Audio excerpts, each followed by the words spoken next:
क्या हो जाएगा यहाँ पे, जैसे कि रॉ मटेरियल हो गया, है ना।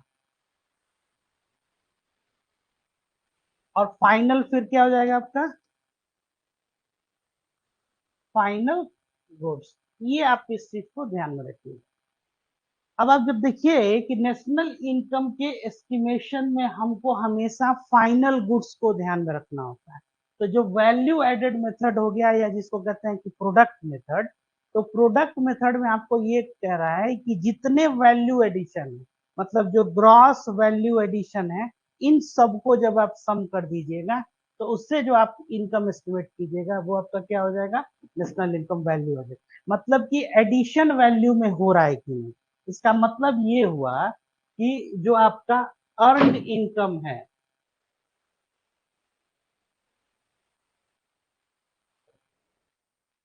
यही जो है इंक्लूड होगा, मतलब जिसको आपने अर्जित किया है ना। जो अनअर्नड इनकम है, हाँ आइए आइए, अनअर्नड इनकम ये इंक्लूड नहीं होगा, इस चीज को समझिए। आइए लो, तो अब इसमें है कि अनअर्नड इनकम नहीं है। तो अब जैसे आप देखिएगा कि कोई एक फर्म है, तो कोई एक फर्म है, अगर वो कुछ प्रोड्यूस कर रहा है, तो प्रोड्यूस किया तो प्रोडक्शन के बाद जैसे ही अगर कोई वो प्रोडक्ट है, तो क्या हुआ, वो आउटपुट। तो एक का जो आउटपुट है, आउटपुट मतलब कि जो प्रोडक्शन के बाद जो आपको जो यील्ड मिल रहा है ना, तो एक का जो आउटपुट है, दूसरे का आप देखिएगा कि वो क्या हो जाता है, इनपुट हो जाता है। समझ में आ रहा है ये, मतलब एक जो आउटपुट है, दूसरे का क्या है, इनपुट है। और फिर ये इनपुट जो है, फिर फाइनल क्या होगा, एक आपका आउटपुट। तो जो नेशनल इनकम में हम लोग जब भी इंक्लूड कर रहे हैं, वो क्या कर रहे हैं, फाइनल गुड्स और सर्विसेज का। तो इसलिए नेशनल इनकम के एस्टिमेशन में जो सबसे बड़ी समस्या आ जाती है, वो क्या हो जाता है, डबल काउंटिंग। मतलब कि दो बार उसकी गणना क्या हो जाएगी, हो जाएगी। ये एक समस्या जो आती है। जैसे कि आप ऐसे समझिए कि कोई एक फार्मर है, अब वो क्या कर रहा है, वीट का प्रोडक्शन कर रहा है, वैल्यू एडिशन जो आपका मेथड है। अब वीट का प्रोडक्शन कर रहा है, तो अब ये वीट जो है, ये क्या हो गया, फार्मर के लिए आउटपुट हो गया। समझ में आ रहा है। लेकिन जो मिल है, या जो मिलर का जो जैसे जिसका बिजनेस है, इसके लिए वीट क्या है, उसके लिए ये इनपुट हो गया। ठीक है। और वीट से ये क्या बनाया, फ्लोर मतलब आटा आपका बनाया।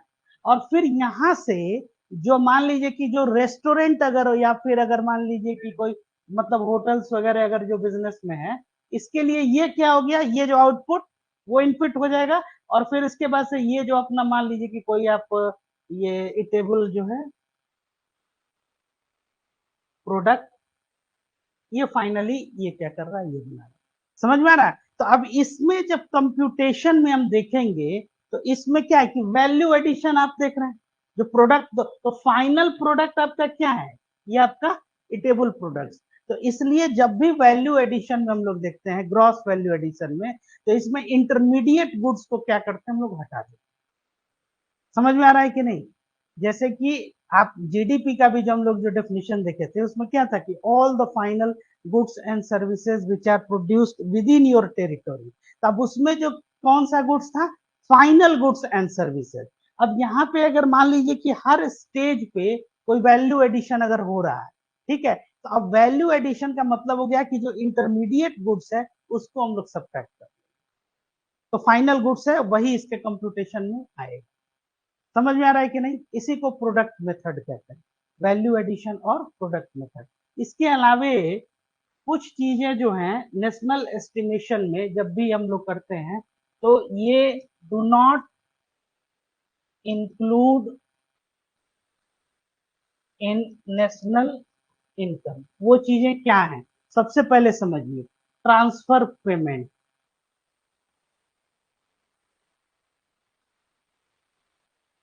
ये इंक्लूड नहीं होता है, क्योंकि ट्रांसफर पेमेंट जो है, वो क्या है, अर्नड इनकम नहीं।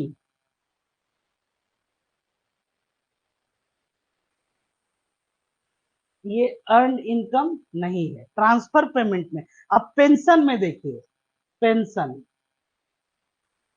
ये दो तरह का होता है पेंशन, ठीक है, दो तरह का। कौन सा पेंशन? एक हो गया आपका ओल्ड एज पेंशन, दूसरा हो गया आपका रिटायरमेंट पेंशन,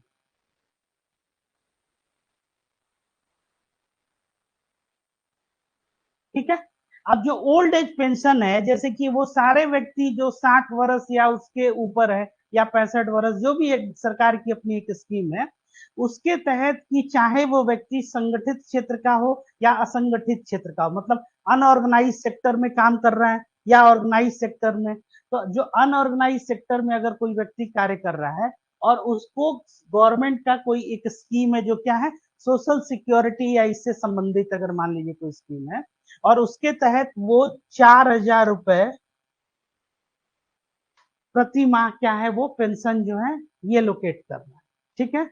ये गवर्नमेंट की एक कोई मान लीजिए स्कीम है, जैसे सोशल सिक्योरिटी स्कीम है, कि वो हर व्यक्ति जो 60 वर्ष से अधिक है उसको 4,000 रुपया जो है ये पेंशन दिया जा रहा है। ये जो 4,000 ओल्ड एज पेंशन है, this pension is not included under transfer, sorry, national income, it is a transfer pension. समझ में आया? समझ में आया कि नहीं? अब रिटायरमेंट पेंशन क्या है? जैसे कि मान लीजिए कि आप किसी संस्था, किसी ऑर्गेनाइजेशन में काम कर रहे हैं, कार्यरत है, और 60 वर्ष के बाद से क्या हो गया कि आप रिटायर हो गए, उसके बाद आपको एक रिटायरमेंट पेंशन मिल रहा है, ठीक है। ये जो है ये आपके नेशनल इनकम में इंक्लूड है। समझ में आ रहा है? क्योंकि वो क्या है, वो एक कॉन्ट्रीब्यूशन है। जैसे इंप्लॉयर्स का जो कंट्रीब्यूशन, आप कहीं नौकरी करते हैं तो आप सुने होंगे जैसे कि प्रोविडेंट फंड, उसमें कि एक आपके बेसिक जो सैलरी है उससे कुछ सर्टेन परसेंटेज डिडक्ट होता है, और उतना परसेंटेज जो है इंप्लॉयर्स भी आप में कंट्रीब्यूट करता है। तो ये जो इंप्लॉयर्स का कंट्रीब्यूशन है, it is included in national income. समझ में आ रहा है? लेकिन गवर्नमेंट जो सब्सिडी दी, जो स्कॉलरशिप दी, जो स्टाइपेंड देता है, ये आपके नेशनल इनकम में इंक्लूड है। ये क्लियर हुआ कि नहीं आप लोग को? मतलब किसी भी तरह का जो हर चीज क्या है, जैसे गिफ्ट्स आपको मिला, गिफ्ट फ्रॉम अब्रोड, है ना, तो अगर मान लीजिए कि कोई आपके मित्र आपको गिफ्ट किए, ये इंक्लूड नहीं होगा, ठीक है। जैसे कि मान लीजिए कि वेज, आप उसका एक लिस्ट आप लोग हम बता ही देते हैं, बल्कि नोट ही कर लीजिएगा। जैसे वेजिटेबल्स आपने क्या किया, आपका अपना कोई एग्रीकल्चरल लैंड है, उस पे आपने सब्जी उगाई, ठीक है, ये कार्य है कि नहीं सब्जी उगाना? पहले बताइए, है। लेकिन ये नेशनल इनकम में नहीं काउंट होगा। लेकिन उसी खेत को अगर आप रेंट पर दे देते हैं, आपने हमको रेंट पर दे दिया और हम उसमें सब्जी उगाते हैं, that is included in national income. समझ में आया कि नहीं?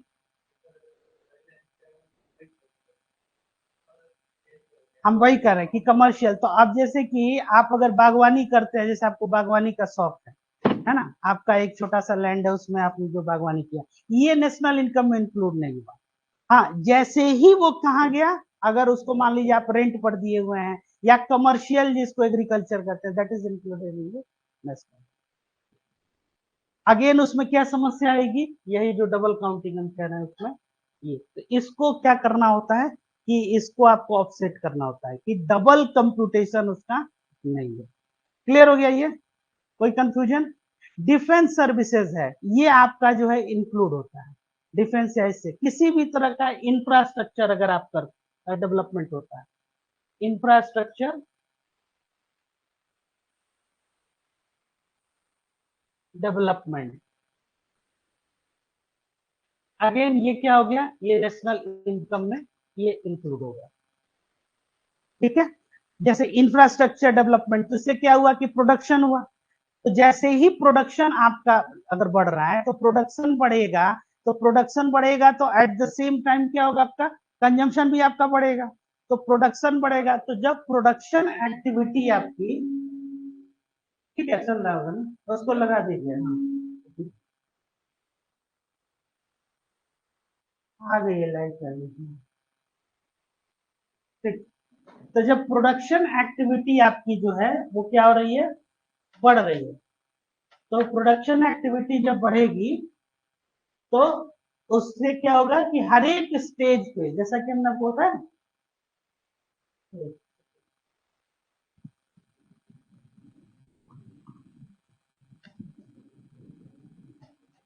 हाँ, तो हर एक स्टेज पे क्या होगा आपका, धीरे धीरे आपका एम्प्लॉयमेंट जनरेशन होगा, फिर कंजम्पशन बढ़ेगा तो फिर उससे क्या हो जाएगा आपका, इट विल लीड्स टू कोई क्वेश्चन यहाँ तक आप लोग का किसी का क्लियर है यहाँ तक, कोई क्वेश्चन नहीं।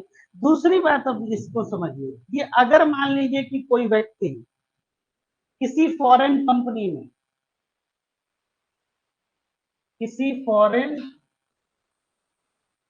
फिनेंशियल फर्म में क्या किया है, इन्वेस्ट किया है ना, उसका इन्वेस्टमेंट कहाँ है, किसी फॉरेन फिनेंशियल फर्म में, और ये ऑर्गेनाइजेशन इनको क्या कर रहा है, उस इंडिविजुअल को, और ये जो इंडिविजुअल है या कोई फर्म है या कोई इंस्टीट्यूशन है, ठीक है, अब ये जो इंस्टीट्यूशन, ये फर्म या कोई फर्म है, कोई इंस्टीट्यूशन है, इंडिविजुअल है, अब फॉरेन फाइनेंशियल फर्म जैसे हम कह रहे हैं, इसका मतलब है कि ये व्यक्ति, ये संस्था, ये कहाँ की है, ये डोमेस्टिक टेरिटरी में फंक्शन कर रहा है, ठीक है। तो जब ये डोमेस्टिक टेरिटरी में ये फंक्शन कर रहा है, लेकिन ये इन्वेस्ट कहाँ किया है, किसी फॉरेन इंस्टीट्यूशन में, किसी फॉरेन फर्म में, और ये अगर आपको प्रॉफिट या फिर आपको अगर डिविडेंड दे रही है, ये नेशनल इनकम में इंक्लूड होगा कि नहीं, यही क्वेश्चन है। हाँ, आइए, नहीं होगा, ये होगा। आप पैसा जहां से कमा के लाओ, सिंपल एक लाइन में समझो ना, पूरी कहानी यही है, आप पैसा जहां से कमा के लाइए वो आए, गिफ्ट गिफ्ट कोई आए थोड़ा ही होता है, जैसे जैसे वो शादी विवाह वाला जो सीजन होता है, उसमें सारे रिश्तेदार आपको जो है 100-500 रुपए सब उनका पैसा आपको देते हैं, एक तरह से वो गिफ्ट ही हुआ, उपहार, उसको इनकम माना जा सकता है। आप ये कहिए कि एक सीजन में 10 शादी घूम लिए तो 5,000 कमाई हो गई। हाँ, तो वो क्योंकि वैल्यू एडिशन होना चाहिए। अब इसमें है कि अब देखिए, अब वही बात है, जैसे कि रेंट, इंटरेस्ट, है ना, प्रॉफिट्स, डिविडेंड, ये सब जो है आपका, ये क्या है, जैसे कि अगर आपको रेंट मिल रहा है, आपका एक लैंड है, उस लैंड पे आपने क्या किया, एक घर बना लिया, और उस घर में आप रह रहे हैं, do you think that you are going to add value in national income, एक घर आप बहुत बड़ी हवेली बना के उसमें रह रहे हैं, तो इससे नेशनल इनकम में ऐड हुआ कि नहीं, लेकिन उसी घर को जैसे ही आप क्या कर रहे हैं, रेंट पर देते हैं, और कमर्शियल आपका जो है मान लीजिए, तो ये रेंट क्या होता है, ये एक इनकम है। आप क्या किए कि अपने मित्र को 5,000 रुपये दे दिया असिस्टेंस के तौर पर, और 5,000 पे आप कोई इंटरेस्ट चार्ज नहीं कर रहे हैं, तो ये नेशनल इनकम में एडिशन हुआ कि नहीं, नहीं हुआ। लेकिन आप उनसे ये कहिए कि 5,000 रुपये आपको हम दे रहे हैं, आप हमको 5 या 10% जो है वो इंटरेस्ट जो है आप दीजिए, तो that is included in your,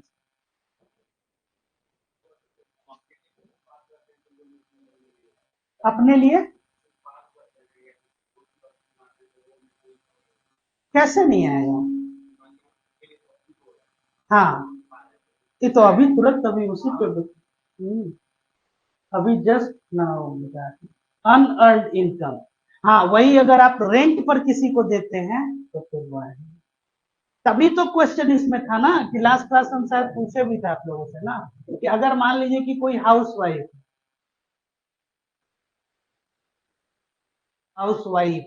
इनका जो भी कंट्रीब्यूशन होता है,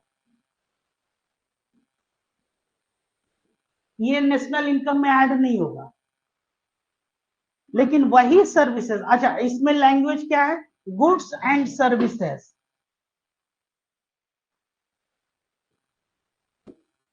गुड्स एंड सर्विसेज, अब इसमें क्या है कि सर्विसेज, तो सर्विसेज तो वो कर ही रही है, कैसे सर्विसेज कर रही है, मान लीजिए कि उनके छोटे बच्चे हैं, उनको ट्यूशन वो पढ़ा रही है, तो ट्यूशन अगर पढ़ा रही है, तो अगर मान लीजिए किसी टीचर को रखती तो उसको पेमेंट करना होता है, घर का जो भी घरेलू कार्य है वो कर रही हैं, इसके लिए अगर वो सर्विसेज लेना होता है तो किसी को पेमेंट करना होता है। आई बात समझ में? या किसी भी तरह से मान लीजिए कि अगर आपका बड़ा जो है घर है तो उसके पूरे मैनेजमेंट एडमिनिस्ट्रेशन को संभालने के लिए आप किसी एक आदमी को हायर किए, उसको सैलरी देते, वो भी अगर मान लीजिए कि वो सक्षम है, तो हाउस वाइफ का ये जितना कंट्रीब्यूशन है ये नेशनल इनकम में नहीं इंक्लूड होता है।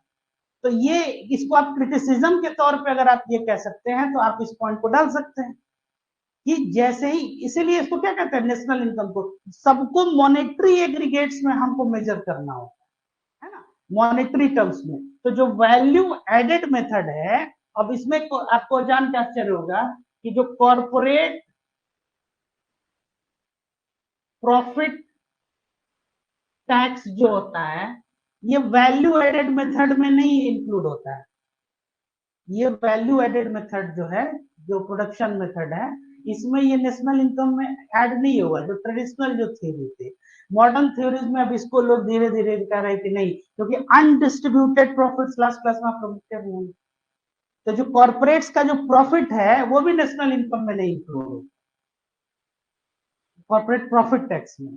तो कैसे? तो क्योंकि उसमें ये ट्रेडिशनल थ्योरी थी, मॉडर्न थ्योरी में अब इसको लोग कह रहे हैं कि नहीं, इसको भी आप जोड़िए जैसे यही। लेकिन अब हाउस वाइफ का आप एस्टिमेशन कैसे करेंगे, समझ में आ रहा है? क्योंकि उसमें क्या है कि जैसे अभी रिसेंटली आप लोग पॉलिटी में ही पढ़े कि एग्जीक्यूटिव फंक्शन को डिफाइन नहीं किया जा सकता है, ये भी एक तरह का एग्जीक्यूटिव वर्क ही है। क्योंकि जितने काम है वो सारे काम क्या आ जाएंगे, वो सब जो भी मतलब घर में जितने काम हो गए, चाहे राइट फ्रॉम मैनेजमेंट से लेके आप सबका केयर टेकिंग से लेके सब कुछ, ये किसके हिस्से में है? अब इसको आप मॉनेटरी टर्म्स में कैसे आप कैलकुलेट, मॉनेटरी टर्म्स में आप अगर कीजिएगा फिर आपकी जीडीपी बहुत बढ़ जाएगी। इसको एस्टिमेट कर पाना तो मुश्किल है ना। तो इस तरह से ये क्लियर हो गया ना कि रेंट, इंटरेस्ट, प्रॉफिट, डिविडेंड, ये सब क्या है? ये आपका डिविडेंड क्या होता है, कोई बताएगा? हाँ,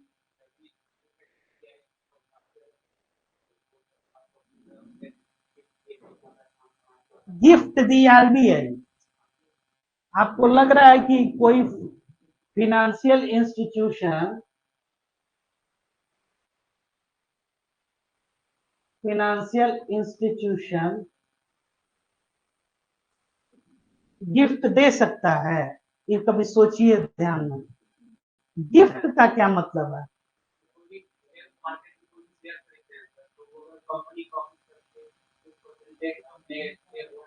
हाँ, उसको लाभांश कहते हैं। तो उसको बोलते हैं क्या? लाभ अंश, मतलब कि लाभ का एक अंश आपको दिया गया, ये डिविडेंड है। समझ में आ रहा है? तो अब इसमें तो आरबीआई का क्या था, ये आप क्या बता रहे हैं अभी जो रिसेंटली दिया है? जो भी हो एक्स अमाउंट हो दिया, हाँ वो मैंने, हाँ हाँ हाँ ठीक है, एक अंश ये ठीक बता रहे हैं। इसको देखिए, इसको समझिए, जितने पब्लिक सेक्टर यूनिट हो गए, पीएसयू, ठीक है, जैसे आप शेयर्स, डिवेंचर, बॉन्ड्स, इसमें कोई भी निवेश कर रहे हैं और आपको अगर उससे कोई इनकम, तो वो आपके नेशनल इनकम में निकल, जैसे ही आप खरीदते हैं और आप बेचते हैं तो उसमें क्या देते हैं, आप एक टैक्स देते हैं, जैसे उसमें जीएसटी है, सिक्योरिटी ट्रांजेक्शन टैक्स है, ठीक है। उसके बाद से एक लेवल के बाद इनकम बढ़ेगा, आपको इनकम टैक्स भी देना पड़ेगा, ठीक है। तो अब इसमें है कि जैसे आपका पब्लिक सेक्टर यूनिट्स जितने हो गए, तो पब्लिक सेक्टर यूनिट्स या इवन प्राइवेट फर्म्स भी हैं, तो पब्लिक सेक्टर यूनिट में सबसे ज्यादा जो है वो शेयर होल्डर जो है वो कौन होता है? शेयर होल्डर समझ में आ रहा है क्या? जो हिस्सेदार हो गया, तो कौन होता है बताइए?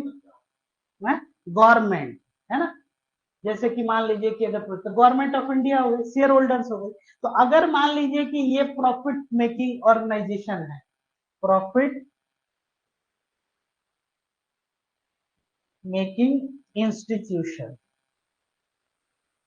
तो अब इसके पास दो ऑप्शन है। क्या? अब मान लीजिए ये प्रॉफिट, प्रॉफिट किसको कहते हैं, सबसे पहले प्रॉफिट को समझिए। प्रॉफिट इटसेल्फ इज ए वेग स्टेटमेंट, एक टर्म है प्रॉफिट जो है, क्योंकि प्रॉफिट बिफोर टैक्स की प्रॉफिट आफ्टर टैक्स। जैसे मान लिया कि 10,000 रुपया है और हमने 12K, तो टोटल कितना हो गया 2000 हमारा जो है, अगर मान लीजिए कि इनकम, इस 2000 पे अगर हमको देना पड़ रहा है 2200 रुपया टैक्स, तो हम प्रॉफिटेबल हुए कि नॉन प्रॉफिटेबल हुए? तो प्रॉफिट बिफोर टैक्स आप देखिएगा तो टैक्स के पहले तो प्रॉफिट है ही है, लेकिन प्रॉफिट आफ्टर टैक्स देखिएगा तो हम क्या है, नेगेटिव चले गए। तो ये भी एक वेग जो है टर्म है। तो अब ये जो प्रॉफिट मेकिंग इंस्टीट्यूशंस अगर हैं, तो इनके पास क्या ऑप्शंस है कि आपको जो है ये हिस्सेदारी दो तरह से ये दिया जा सकता है डिविडेंड। एक तो मान लीजिए कि कैश सरप्लस हो गया, जो अभी इन्होंने उल्लेख किया कि आरबीआई ने गवर्नमेंट ऑफ इंडिया को दिया, तो कैश सरप्लस हो गया, तो ये जितने शेयर होल्डर्स हैं इनको ये क्या करेंगे, ये धीरे धीरे धीरे धीरे जो है ये कुछ अमाउंट जो है वो आपको देंगे।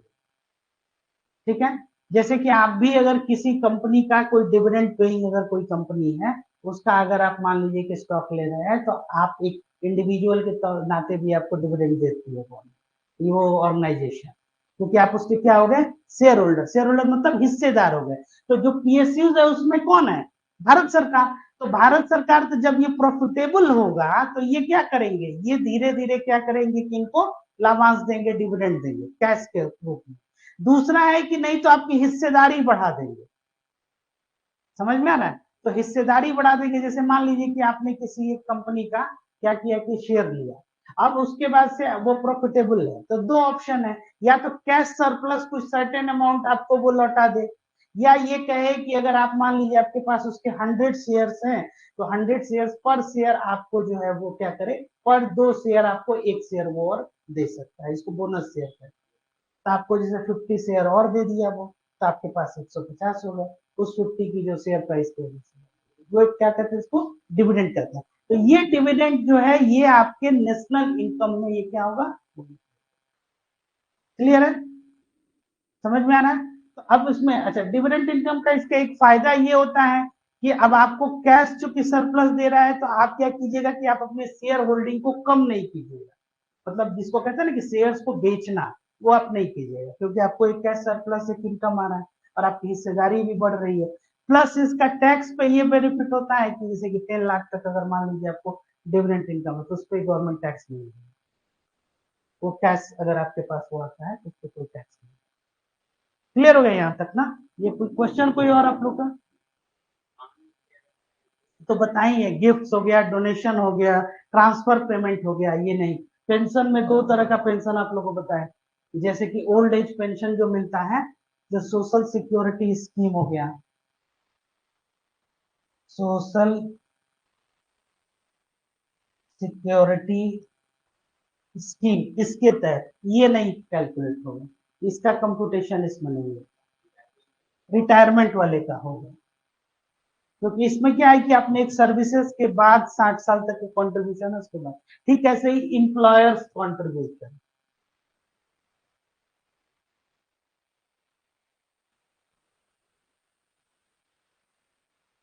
तो वैल्यू एडेड मेथड जो हमने आपको बताया वो क्या है कि ग्रॉस वैल्यू एडेड है ना, तो वैल्यू एडेड और उस सबको जब आप सम कीजिएगा, तो ये इस तरह से आप उसका कंप्यूटेशन कर सकते हैं नेशनल इनकम का प्रोडक्ट मेथड में। इसमें क्या करना है, इंटरमीडिएट गुड्स को हटा देना, तो वैल्यू एडिशन क्या हो जाएगा आपका,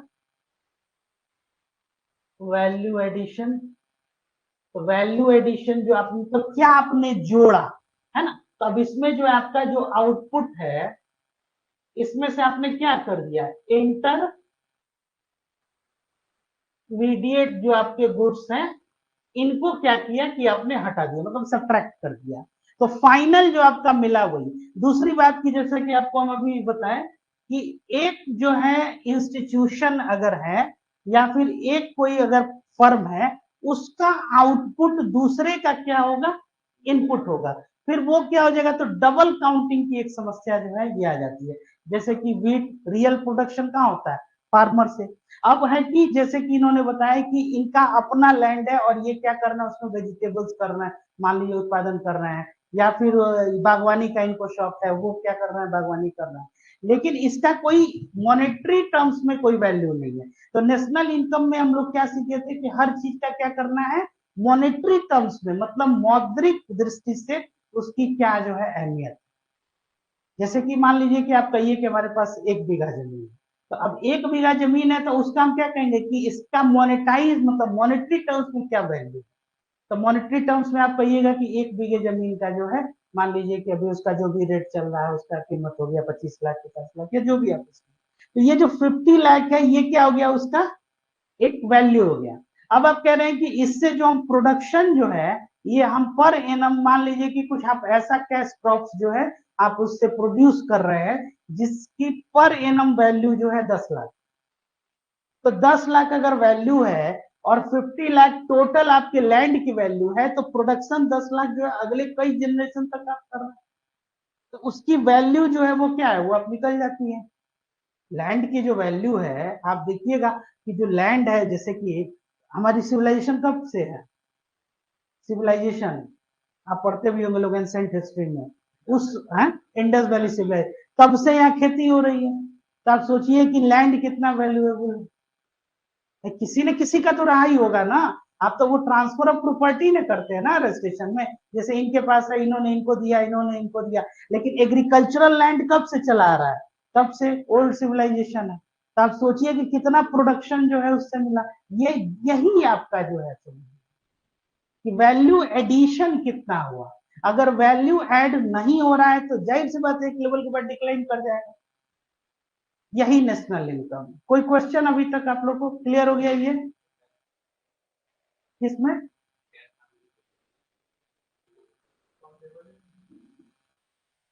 ब्लैक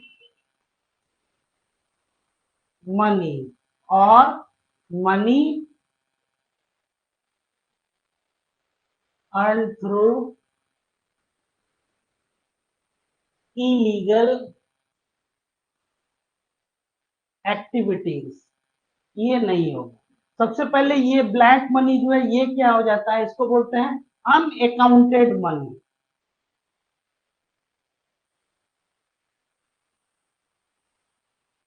अकाउंटेंट मनी मतलब कि ये क्या हो गया, इसका कहीं कोई अकाउंटिंग नहीं। तो जब अकाउंटिंग नहीं है तो आप नेशनल इनकम में इसको जोड़ ही नहीं सकते। इसीलिए इसको क्या बोला जाता है, एक और इसके लिए टर्म है पैरेलल इकोनॉमी, मतलब एक समानांतर अर्थव्यवस्था चल रही है। तो अब ब्लैक इकोनॉमी मतलब आपका अगर मान लीजिए ये बढ़ रहा है, ब्लैक मनी बढ़ रहा है, तो अनअकाउंटेड मनी भी पैरेलली एक चल रहा है समानांतर तरीके से। तो इससे क्या हो जाएगा, इट लीड्स टू, आगे फर्दर आप लोग पढ़िएगा, इट लीड्स टू इन्फ्लेशन। ये क्या हो जाता है, इससे महंगाई जो है वो बढ़ जाता है। इसीलिए अकाउंटिंग जो है वो बहुत जरूरी है ना। तो जितना अकाउंटेड मनी रहेगा, तो इसलिए नेशनल इनकम या ये पूरा जो आप जो चैप्टर आप लोग जो पढ़े हैं इसका क्यों इतना सिग्निफिकेंस और इम्पोर्टेंस है, इसका इम्पोर्टेंस किस लिए है, पॉलिसी फ्रेमवर्क है ना। जैसे कोई आप पॉलिसी अगर बना रहे हैं, इवेल्युएशन,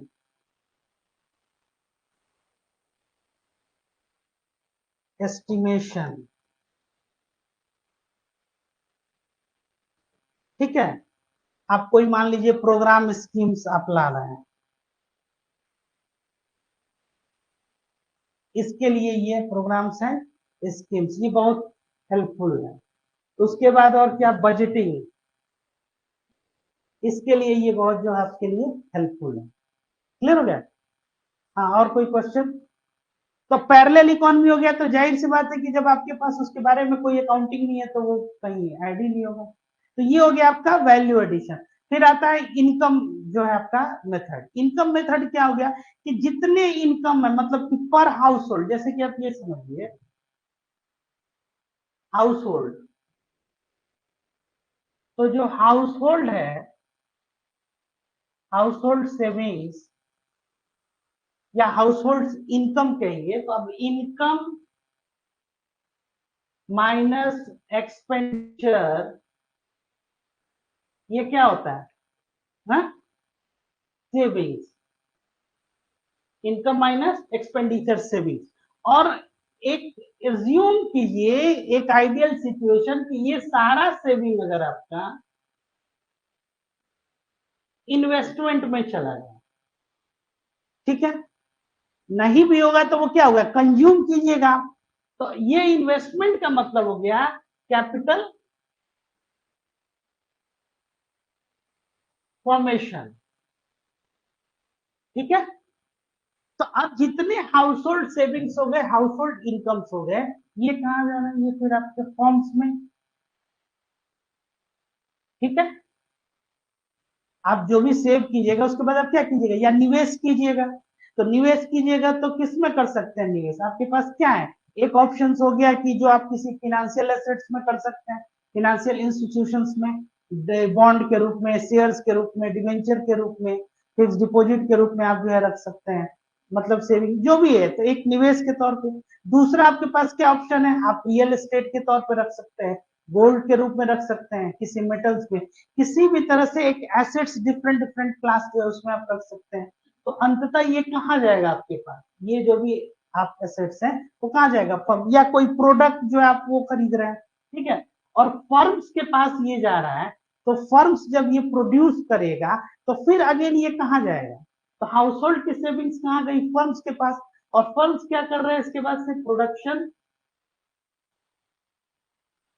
या फिर कुछ और, आप मान लीजिए कि अगर यहाँ पे प्रोड्यूस कर रहा है तो again it leads to where, your value addition, value इसमें ऐड किया। जैसे जैसे ही आप, जैसे आप देखे भी होंगे आप सामान्य दिन भर की बातचीत में भी, कि आज का दिन प्रोडक्टिव नहीं रहा, आप लोग कहते भी हैं।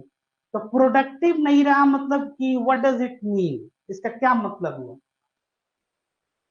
शांत रहा नहीं, शांत रहना तो अच्छी बात है। हाँ, काम नहीं हुआ मतलब कि कौन सा काम,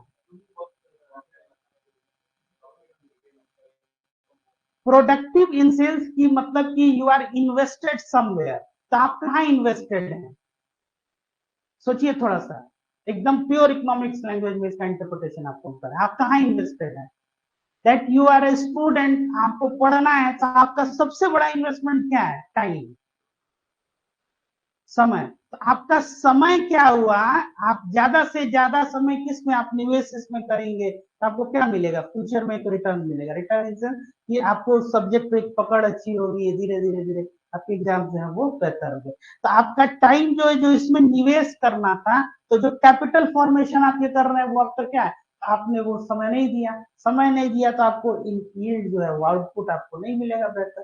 तो जो आप कहते हैं कि कोई वैल्यू एडिशन नहीं हुआ, जैसे आज आपने एक कोई चैप्टर पढ़ा, तो लास्ट क्लास में जो आप पढ़े उससे आज आप क्या हो गए, थोड़ी बेहतर स्थिति में है, तो that is called value addition. यहाँ भी वही है कि फर्म्स क्या कर रहा है, ये प्रोड्यूस कर रहा है, और ये कहाँ से आ रहा है, ये हाउस होल्ड से। अगेन इस प्रोडक्शन का, इस फर्म्स का, ये जो है मान लीजिए कि जो भी प्रोड्यूस कर रहा है, अब ये कहाँ आपको मान लीजिए कि मार्केट में, अब ये देखिए, ये मार्केट बहुत जनरलाइज टर्म है, ये मार्केट का मतलब लिटरली हम ये नहीं कर रहे हैं कि आपका जो है सो ये मार्केट जो हाट या लगता है, या फिर आप ऐसे समझिए कि कोई शॉपिंग कॉम्प्लेक्स, ये मार्केट यहाँ पे आप आज के डेट में कौन सा मार्केट हो गया, डिजिटल, हर तरह का मार्केट, मार्केट वही प्लेस जहां बाइंग और सेलिंग दोनों होती है। तो मार्केट का मतलब ये अगेन ये क्या हो गया, एक ब्रॉडर टर्म हो गया, मतलब आपने प्रोडक्ट, यहाँ पे प्रोडक्शन या फिर सर्विसेज दोनों आपने किए, और वो कहा जा रहा है, वो मार्केट में, मार्केट दोनों फॉर्म में हो गया आज ये। अब ये मार्केट में ये जो भी चीज आ रहा है, ये अगेन कहाँ गया, आपके पास हाउस होल्ड के पास, इसको कंज्यूम कौन करेगा,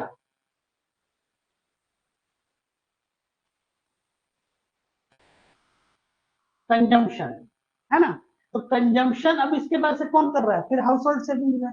तो अब देखिए, ये आपने क्या किया, जैसे कि अब फिर उसके बाद से जो आपकी सेविंग है, इधर यू गो इन इन्वेस्ट, और इन्वेस्ट कीजिएगा तो ये क्या हो जाएगा, एक सर्कुलर फ्लो होता है ना, मतलब कि एक तरह से ये क्या हो गया, सर्कुलर फ्लो हो गया आपका।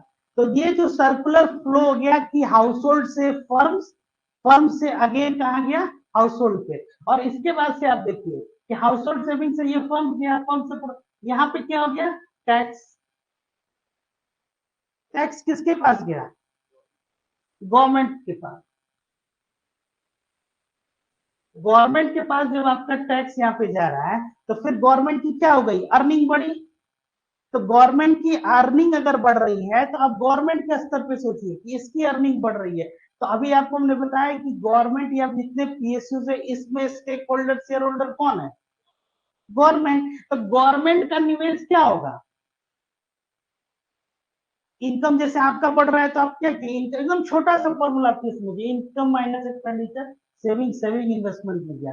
तो सरकार की क्या हो रही है, आय बढ़ रही है, तो सरकार क्या करेगी, उसको पे निवेश करेगी। तो कहाँ निवेश कर रही है, जैसे कि कोई पब्लिक सेक्टर यूनिट हो गया या फिर कोई प्रोडक्शन, तो उसके बाद से उसका फिर क्या हो जाएगा, अर्न इनकम बढ़ा, तो वो उससे क्या होगा, नेशनल इनकम आपका बढ़ रहा है। तो ये क्या हो गया, ये तो पूरा जो हो गया एक तरह का आपका एक ट्रांसमिशन चैनल ये बन गया।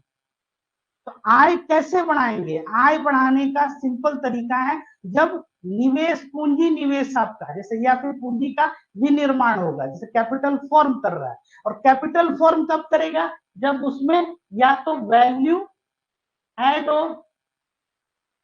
तो एक इनकम को एस्टिमेट करने का क्या तरीका हुआ, वैल्यू एडेड मेथड या प्रोडक्ट मेथड।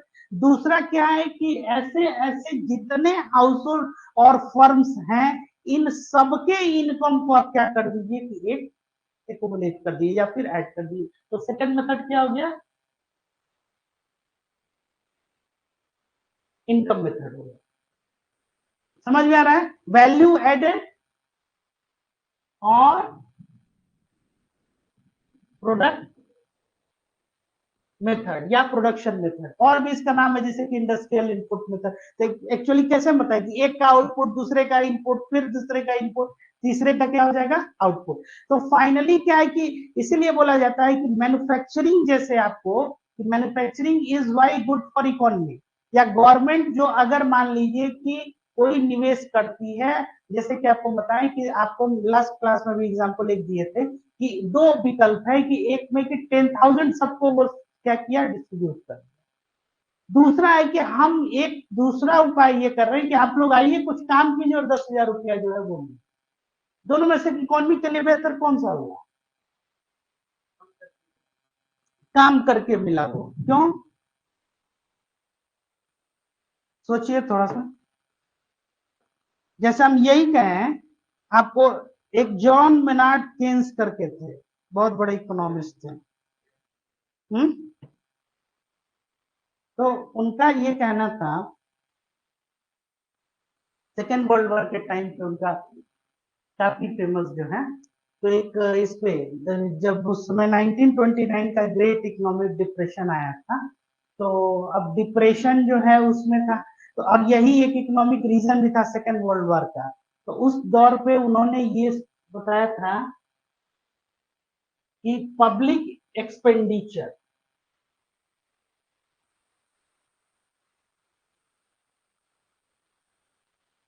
या गवर्नमेंट एक्सपेंडिचर, इसको जो है वो इंक्रीज करना चाहिए when there is recession in your economy.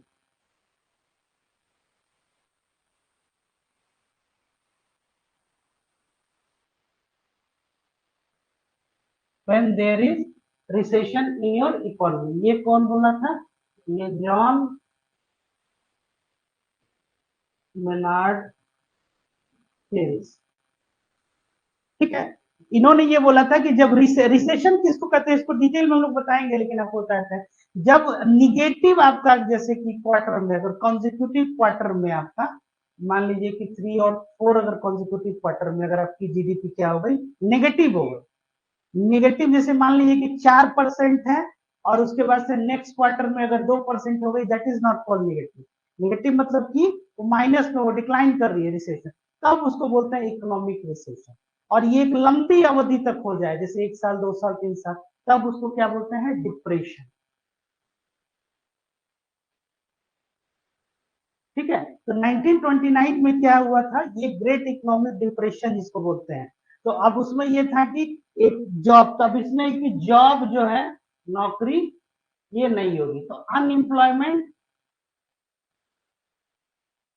Unemployment जो है वो राइज कर रहा है, अनएम्प्लॉयमेंट राइज कर रहा है। और गुड्स और सर्विसेज, क्योंकि प्रोडक्शन क्या है, अब गुड्स और सर्विसेज इसका सप्लाई उस तरह से एडिक्वेट नहीं होगा तो क्या होगा, इसके प्राइस भी बढ़ रहे हैं, तो अनएम्प्लॉयमेंट बढ़ रहा है और प्राइस राइज जो है ये भी हो रहा है। ये दो चीजें क्या हो रही है, साइमल्टेनियसली हो रही है, एक साथ हो रही है। अब इससे कैसे पार पाया जाए, तो इसके लिए केन्स ने ये कहा था क्या, कि आप क्या कीजिए कि एक्सपेंडिचर बढ़ाइए, पब्लिक एक्सपेंडिचर बढ़ाइए, गवर्नमेंट एक्सपेंडिचर बढ़ाइए। तो इसको लोगों ने काफी क्रिटिसाइज किया कि एक तो पहले ही से मंदी है, ये कह रहे हैं कि और ज्यादा खर्च कीजिए। और गवर्नमेंट एक्सपेंडिचर या फिर पब्लिक एक्सपेंडिचर, लोक व्यय जिसको कहते हैं, ये क्या होता है, जैसे आप लोग एनुअल फाइनेंशियल स्टेटमेंट बजट भी आप लोग को पढ़ाए थे, उसमें क्या बोले थे कि पहले नेक्स्ट ईयर के लिए एक्सपेंडिचर जो है गवर्नमेंट ये बताती है कि हमको इतना खर्च करना है, फिर उसके बाद से वो ये तय करती है कि इस खर्च को पूरा करने के लिए हम रेवेन्यू कहां से जनरेट करेंगे। और रेवेन्यू कितने तरह का होता है, टैक्स रेवेन्यू और नॉन टैक्स रेवेन्यू। तो टैक्सेशन कहां कहां हम टैक्स बढ़ा सकते हैं, हमारे पास क्या स्कोप, या नॉन टैक्स रेवेन्यू हम कैसे जनरेट करेंगे। तो putting it in a very simple manner, कि first what you are trying to estimate your expenditure, ये हमारा एस्टिमेटेड एक्सपेंडिचर है नेक्स्ट फाइनेंशियल ईयर के लिए, और इसको हम कैसे रेवेन्यू जनरेट करेंगे, ये हमारे पास ये टास्क है। और रेवेन्यू जो है हमारा ये दो तरह का है, एक है टैक्स रेवेन्यू, दूसरा है नॉन टैक्स रेवेन्यू। ये टैक्सेशन पढ़ाएंगे तो आप लोगों को डिटेल में हम बताएंगे, बट एनीवे अभी समझने के लिए एक्सपेंडिचर में तक को। और टैक्स में भी कितने तरह का टैक्स है आपका, अगर बहुत डायरेक्ट और इनडायरेक्ट टैक्स, और भी नेचर वाइज देखिएगा तो प्रोग्रेसिव रेग्रेसिव बहुत तरह का, वो एक अलग क्लासिफिकेशन है। पहले इसको बस समझ लीजिए कि डायरेक्ट और इनडायरेक्ट टैक्स। डायरेक्ट टैक्स क्या हो गया, कि जिसके ऊपर लिवाइट किया जाता है वो, और जो अथॉरिटी है यही, मतलब वो टैक्स आप ट्रांसफर नहीं कर सकते हैं। अगर मेरा इनकम है तो इनकम टैक्स हम ही देंगे, लेकिन अगर रेस्टोरेंट में हम दोनों लोग खाना खाने गए तो हम ही मान लीजिए, तो मेरा बिल आप चाहे तो पेमेंट कर सकते हैं, ठीक है। तो उसके ऊपर जो जीएसटी लगता है, इनडायरेक्ट टैक्स, इनफैक्ट किसने, आपने जो है उसको भरा। लेकिन अगर इनकम मेरा है तो मेरा इनकम टैक्स आप नहीं भर सकते, ये क्या हो गया, ये समझ में आ रहा है ये। तो अब इसमें टैक्स रेवेन्यू और नॉन टैक्स रेवेन्यू, डायरेक्ट और इनडायरेक्ट टैक्स है। तो अगर इनडायरेक्ट टैक्स को गवर्नमेंट क्या कर रही है, बढ़ा रही है, तो इनडायरेक्ट टैक्स किस पे लगता है, गुड्स एंड सर्विसेज टैक्स, जैसे इसका रिफॉर्म आप लोग जानते हैं इंडिया में, उसको क्या बोलते हैं, GST, goods and services tax, है ना, गुड्स एंड सर्विसेज टैक्स। तो जितने सामान हो गए या जितनी सेवाएं हो गई उस पे क्या है, ये कर आपका जो है ये आरोपित होता है, तो टैक्स रेवेन्यू। दूसरा कि डायरेक्ट टैक्स, आप समझ ही रहे हैं कि कॉर्पोरेट टैक्स या इनकम टैक्स, इस तरह से ये डायरेक्ट रेवेन्यू। तो या तो आप एक्सपेंडिचर बढ़ाइएगा और फिर रेवेन्यू बढ़ाना। यहाँ कहा जा रहा है कि जब आपकी इकोनॉमी क्या हो रही है, जब डाउनटर्न में जा रही है, तो पब्लिक एक्सपेंडिचर को बढ़ाइए। तो अब क्वेश्चन ये था कि क्या ये एक्सपेंडिचर अगर हम बढ़ाएंगे तो इससे इन्फ्लेशनरी प्रेशर नहीं बढ़ेगा, इन्फ्लेशन नहीं बढ़ेगा। यही क्वेश्चन भी आप लोग के एग्जाम में जो है ये आता है, कि अगर मान लीजिए कि पब्लिक एक्सपेंडिचर अब रिसेशन के टाइम पे अगर हमको बढ़ाना है, ये इसमें से कौन सा आप सजेशन देना चाहते हैं, ए बी सी डी, तो उसमें से यही होता है कि पब्लिक एक्सपेंडिचर बढ़ाना चाहिए। तो पब्लिक एक्सपेंडिचर बढ़ाने का क्या मतलब हो गया, कि आपको किस पे खर्च करना है। अगर वो पब्लिक एक्सपेंडिचर प्रोडक्शन एक्टिविटी को बढ़ावा दे रहा है, इंक्रीज कर रहा है, तो वो क्या होगा, it is good for your economy. लेकिन इसके एवज में अगर आप कहिए कि कहां सर आप 1.5-2 लाख करोड़ का बजट बनाइएगा, उतना तो पॉपुलेशन ही नहीं है, 10,000, सबको 10,000 रुपया बांट दीजिए, कम में हो जाएगा। हा? क्या फर्क होगा, मान लीजिए कि इतना पैसा लगा के और फिर आप जा रहे हैं ब्रिज बनाइएगा, फैक्ट्री लाइएगा, प्रोडक्ट बनाइएगा, रेल बना के लिए आपको इंफ्रास्ट्रक्चर करना है, इतना खर्च आप कीजिएगा। इससे ज्यादा बढ़िया है कि 10,000 15,000 सबके अकाउंट में बांट दीजिए। कौन सा बेहतर होगा? सोचिए, थोड़ा सा दिमाग आप लोग लगाइए। पैसा इसमें बहुत बचा लेंगे ना हम। हम्म, हम्म। हम बस देखना चाहते हैं आप लोग किस स्टेज तक सोच सकते हैं। सोचिए, और लेकिन आप लोग इसमें बताइए थोड़ा थोड़ा सबको। आप क्या बता रहे हैं कि पैसा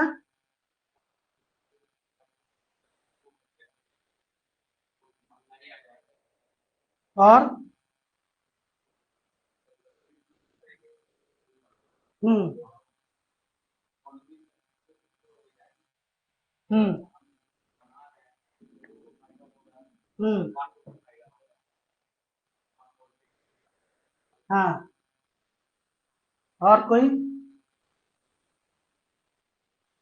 देखिए, जब प्रोडक्शन एक्टिविटी बढ़ेगी तो इन्फ्लेशनरी प्रेशर नहीं होगा।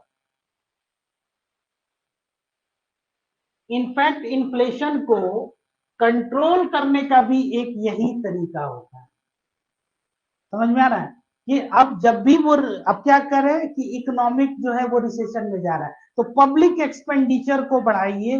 पब्लिक एक्सपेंडिचर का मतलब हो गया जैसे हॉस्पिटल, स्कूल्स, रेलवे, इंफ्रास्ट्रक्चर, ये क्या है, इसको आप एक्सपेंशन जो है। तो अब जब आप एक्सपेंड इसको आप एक्सपेंड कर रहे हैं, और तो प्रोडक्शन एक्टिविटी इसमें ऑटोमेटिक बढ़ेगी, और this production leads to what, this production leads to again creating consumption. तो इससे इंप्लॉयमेंट जनरेशन भी होगा। इसीलिए उसमें केन्स ने यह भी सजेस्ट किया था कि कुछ नहीं, जब गवर्नमेंट को समझ में आए तो आप खड्डे खुदवाइए और शाम तक क्या है उसमें मिट्टी भरवाइए और फिर पेमेंट। मतलब कि अनप्रोडक्टिव वर्क भी लोग करें, लेकिन उसके बाद आप पैसा दें। ऐसे आप फ्री में समझ में आ रहा है? ये क्या है, ये एक तरह का इसके इकोनॉमिक सेंस को समझिए कि वो ये कह रहा है कि आप इसको भी, मतलब जिसको अनप्रोडक्टिव वर्क भी है, वो भी आप उनसे कहिए कि करने के लिए, जिसको आप अनप्रोडक्टिव कह रहे हैं, लेकिन उसके बाद आप पेमेंट कीजिएगा, तो it will not create to inflationary pressure. लेकिन अगर सबको आप पैसा दीजिएगा तो इससे क्या हो जाएगा, इन्फ्लेशनरी प्रेशर। ठीक है, लेकिन अब इसका मतलब ये नहीं हुआ, अब इस चीज को समझिए, it doesn't mean that you go and you discard such kind of schemes. इसका मतलब ये नहीं हुआ कि आप social welfare, security schemes, subsistence, scholarship, stipend, आप इनको जो असिस्टेंस देते हैं, या जैसे फ्लड रिलीफ आप जो ये कर रहे हैं, इस तरह का कार्यक्रम आप बंद कर दीजिए। बिल्कुल नहीं, ये नहीं मतलब हुआ। ये क्या है, ये सहायता है, असिस्टेंस है। लेकिन जब आपको जॉब अगर आप एडिक्वेट वे में नहीं क्रिएट करिएगा, अनएम्प्लॉयमेंट अगर राइज करेगा, तो ये प्रॉब्लम है। और इससे क्या होगा, इनइक्वालिटीज भी ये बढ़ेगा। तो जो नेशनल इनकम है वो आपका क्या एक बताता है, पॉलिसी फॉर्मुलेशन, इवेल्युएशन, ये सब एस्टिमेशन, इसमें आपको ये मदद करता है ये चैप्टर। तो एक्सपेंडिचर मेथड समझ में आया कि इसमें क्या, जितने जो फर्म्स हैं या इनके हैं, इन सारे एक्सपेंडिचर को जब आप ऐड कर लेते हैं, और उसके बाद आप ये, जैसे कि इसमें क्या क्या आउटपुट के ये थे, कंजम्पशन, कंजम्पशन एक्सपेंडिचर प्लस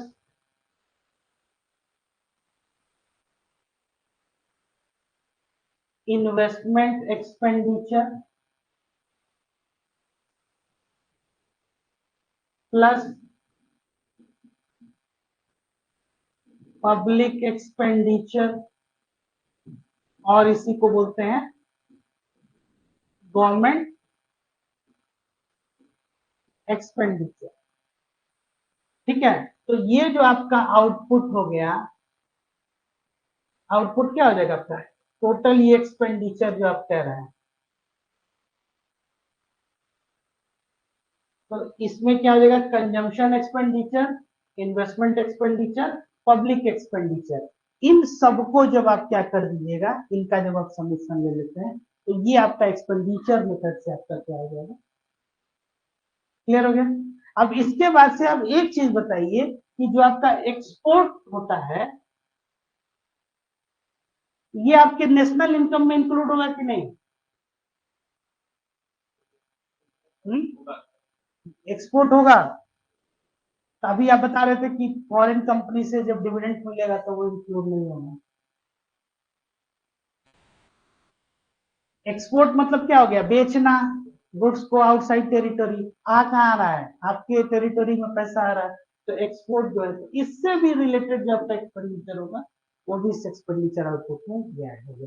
इस तरह से ये जो तीन मेथड होते हैं आपको ये जो होते हैं नेशनल। कोई और क्वेश्चन हो इससे संबंधित तो बताइए, या कुछ और जो नहीं समझ में आया? नहीं है कोई क्वेश्चन? नहीं है, पक्का सब क्लियर हो गया? हाँ बोलिए। है इंपोर्ट, इंपोर्ट नेशनल इनकम में नहीं ऐड करेंगे, इसलिए इसीलिए इसको क्या बोलते हैं, नेट एक्सपोर्ट। तो नेट एक्सपोर्ट मतलब एक्सपोर्ट माइनस इंपोर्ट। तो आप सिंपल ये समझिए ना, सामान्य मतलब पैसा आपके पास आया कि पैसा आपके पास से गया। तो नेशनल इनकम मतलब कि पैसा कहाँ है, इंडिया में आया, तो इंडिया में आया तो पैसा बढ़ गया। इंपोर्ट कीजिएगा तो अब इसका ये भी मतलब नहीं है कि हम इंपोर्ट को जीरो कर दें, ट्रेड नहीं होगा फिर, है ना। तो इसको क्या करना है, ये मिनिमाइज, ताकि ये नंबर जो है ये क्या हो जाए, वो पॉजिटिव हो जाए। आप अगर बहुत जब ध्यान से देखिएगा तो आप देखिएगा कि आपको एक्सपोर्ट करने के लिए भी इंपोर्ट करना होता है, समझ में आ रहा है। बहुत सा रॉ मटेरियल्स जो है किसी एक कंट्री में सस्ता है और उसकी मैन्युफैक्चरिंग जो है वो महंगी हो जाएगी, तब क्या कीजिएगा, उसको सीधे वहीं से खरीद लीजिए, इंपोर्ट कर लीजिए। जैसे आप इसको ऐसे समझिए ना, आप मान लीजिए कि आप कुछ एक सामूहिक जो है एक भोज का आयोजन कर रहे हैं, आप रॉ मटेरियल्स लेकर आए, उसको आप अपने यहाँ क्या किए, बनवाए, और फिर उसके बाद से फिर सर्व। अब इसका एक आसान तरीका अब क्या हो गया है, आप जान ही रहे हैं कि बस इतने लोग आ रहे हैं हमारे यहाँ और आपका इतना, बस यही चीज है। बहुत सारे ऑटोमोबिल्स ऐसी गाड़ियां भी हैं जिसको सीके बोलते हैं, कंप्लीट नॉक यूनिट, वो पूरा असेंबल होके आपके यहाँ इंडिया में आता है, then you are going to export. और कुछ में है कि कुछ पार्ट्स आया, कुछ पार्ट्स मान लीजिए स्वीडन से आया, कुछ पार्ट जापान से आया, कुछ टेक्नोलॉजी जर्मनी से आई, उसको आपने इंडिया में असेंबल कर दिया, असेंबल करके गाड़ी बन गई, उसके ऊपर आप अपना लोगो लगा दिए कि भाई मेक इन इंडिया, समझ में आया? तो आप क्या कर रहे हैं, इनफैक्ट मार्केटिंग कर रहे हैं उसकी, केवल आप उस चीजों को कई जगह से। तो अब अगर आप ऐसा, अगर मार्केट अगर फॉरेन ट्रेड है इस तरह से आप नहीं ध्यान दीजिएगा तो नहीं हो गया। यहाँ बताया जा रहा है कि जीरो से लेके और टॉप तक जब तक वो पूरा ये नहीं बन जाए, ये सबकी मैन्युफैक्चरिंग हमको यही करना। तो हर चैनल पे आपके पास, हर स्टेज पे क्या होगा, आपके पास एम्प्लॉयमेंट होगा, और हर स्टेज पे गवर्नमेंट को क्या हो गया, एक रेवेन्यू जनरेट। जैसे 10 ऑफिस बनाइएगा तो 10 जगह इलेक्ट्रिसिटी आपको कम से कम मान लीजिए वो लगाना होगा। तो इलेक्ट्रिसिटी तो उससे रिलेटेड जो पैसा वो फंड कहाँ जाएगा, वो गवर्नमेंट के पास जाएगा या उसकी जो एजेंसी है। आप हर जगह टैक्स दीजिएगा, हर जगह इंप्लॉयमेंट के लिए कुछ आदमी रखिएगा, वो इंप्लॉयमेंट के बाद उसको इनकम होगा तो वो क्या करेगा, कंज्यूम करेगा, एक मार्केट बनाना पड़ेगा उसके लिए, ठीक है ना। चलिए स्टार्ट कीजिए,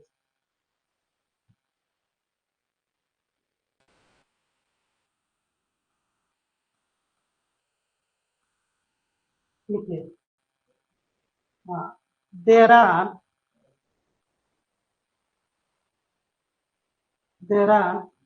three methods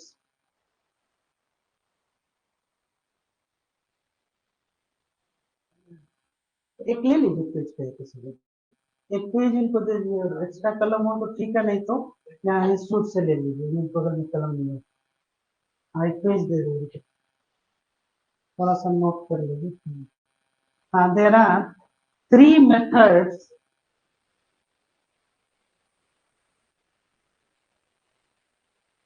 compute or estimate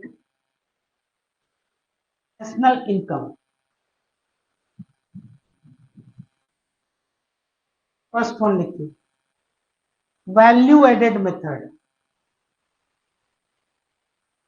और production method.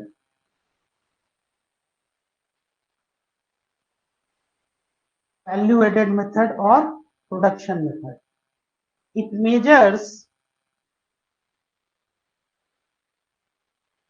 the gross value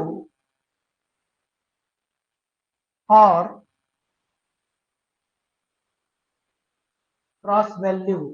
value added gross domestic products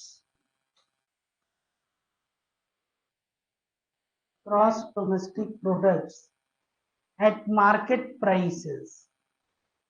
market prices को और क्या कहते हैं? Current prices. क्यों करंट प्राइसेस कहते हैं?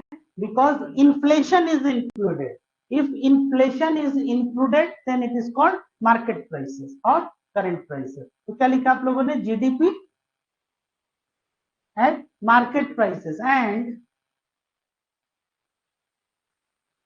It is the sum total of all the value added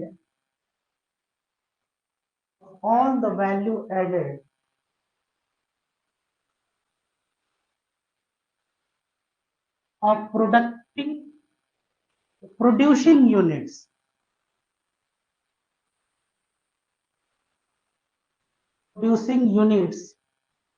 within the domestic territory of the country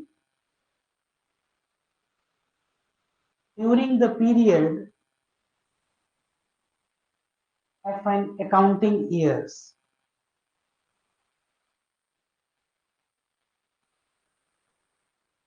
It is adjusted to final NNP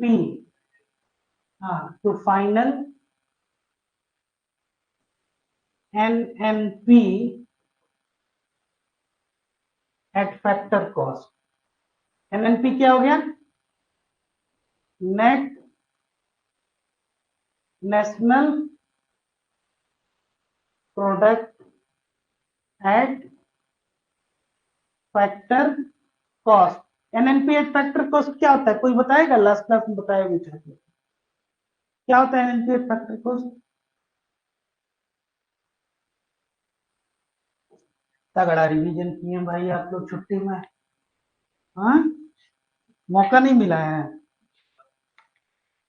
क्या था क्लास में? ये बहाना इससे 10 साल पहले आप बताते तो मान लेते. सारा रिकॉर्डिंग वीडियो अवेलेबल है. हाँ, तो फिर ये बोलिए, राइट पॉइंट आप लोग उठाइए ना कि नहीं देखे थे. क्लास मिस होना वो बहाना गया. तो 15 साल पहले का बहाना होता था. अभी वीडियो रिकॉर्डिंग है. हाँ, किसी को नहीं याद आ रहा है NNP eight factor cost?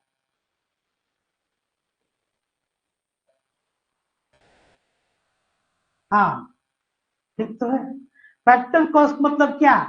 Factory के लेवल पे. बस एक लाइन में आप ये समझिए कि वहां पे क्या, तो इनडायरेक्ट टैक्स को माइनस कर दिए.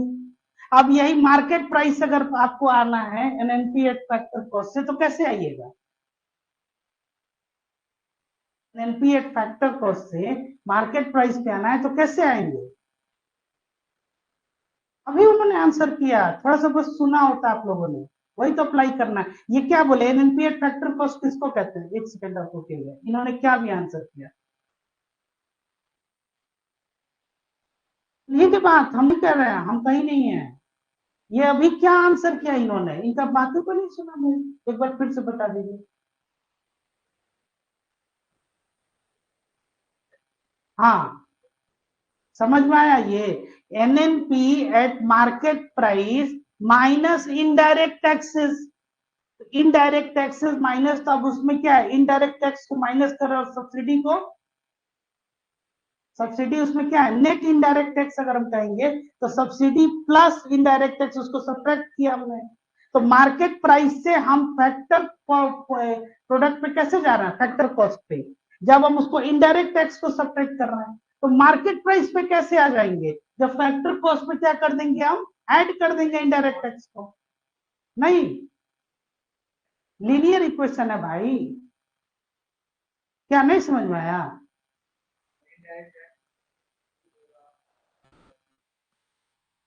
हाँ, फैक्टर कॉस्ट में उस समय इनडायरेक्ट टैक्स नहीं है, इनडायरेक्ट टैक्स क्या है, गुड्स एंड सर्विसेज टैक्स पे। तो अभी तो आपने सेवा लिया ही नहीं, गुड्स तो लिया ही नहीं, फैक्ट्री के लेवल पर भी है। आप इसको ऐसे समझिए आसान, जब वो मार्केट में जाएगा, जब मार्केट से कोई सामान खरीदिएगा, जब जाके रेस्टोरेंट में पिज्जा खाइएगा, तभी ना आपको जीएसटी देना पड़ेगा। जीएसटी क्या है, इनडायरेक्ट टैक्स है। हम जा ही नहीं रहे, हम कहाँ घर का बनाया हुआ खाना खा रहे हैं, तो उसमें थोड़ी जीएसटी आपको देना। अब समझ में आया? तो जो फैक्ट, जैसे आप कई बार सामान वगैरह आप लोग खरीदते होंगे, तो आप ये क्या करेंगे, अरे मैन्युफैक्चरर है टी शर्ट का, सीधे वहां जाओगे तो 200 रुपया बचेगा। मतलब जैसे वो शोरूम में आ रहा है, जैसे वो दुकान पे आ रहा है, तो उसमें क्या है, मार्केट प्राइस में उसमें टैक्स उसमें आप इंक्लूड कर रहे हैं। आप कहाँ गए, जहां फैक्ट्री के लेवल पे प्रोडक्शन यूनिट है, वहां से आप अगर कोई सामान ले रहे हैं, तो ये फैक्टर तो नहीं रहा, यही तो इनडायरेक्ट, इसीलिए इनडायरेक्ट टैक्स को उसमें बता रहा है। आप समझ में आ रहा है ये चीज? और हाँ, वही है NNP factor cost, net national product. तो प्रोडक्ट, इसीलिए तो नेशनल इनकम को एस्टिमेट करने के 3 मेथड हो गए। तो पहला मेथड क्या है, वैल्यू एडेड मेथड। दूसरा मेथड क्या है, इनकम मेथड। तीसरा मेथड क्या है, एक्सपेंडिचर मेथड। तो वैल्यू एडेड में क्या है कि जो वैल्यू एडिशन आपने किया, या जो फाइनल जो आपका प्रोडक्शन है, तो जितने प्रोड्यूसिंग यूनिट है विद इन योर टेरिटोरी, तो जो ग्रॉस डोमेस्टिक जो आपका प्रोडक्ट है, इस टेरिटोरी में इन सारे प्रोड्यूसिंग यूनिट को आपको ऐड करना। अब इसमें क्या ध्यान रखना है, तो डबल काउंटिंग नहीं होना चाहिए, क्योंकि अभी आपको एग्जांपल में हमने बताया कि एक यूनिट अगर है, अगर मान लीजिए एक फर्म है, उसका जो आउटपुट है वो ऐसा गुड्स या ऐसा प्रोडक्ट जो आउटपुट है, दूसरे फर्म के लिए वो क्या हो जाता है, इनपुट हो जाता है। फिर उसका जो आउटपुट है वो तीसरे के लिए क्या हो जाएगा, वो इनपुट हो जाएगा। जैसे हमने क्या एग्जांपल दिया, व्हीट, गेहूं क्या है, एक प्रोड्यूसिंग यूनिट, जैसे कि खेत में से फार्मर क्या कर रहा है, उसको प्रोड्यूस कर रहा है। ये व्हीट जैसे ही मिलर या मिल वालों के पास जा रहा है, उनके लिए क्या हो गया, वो इनपुट हो गया।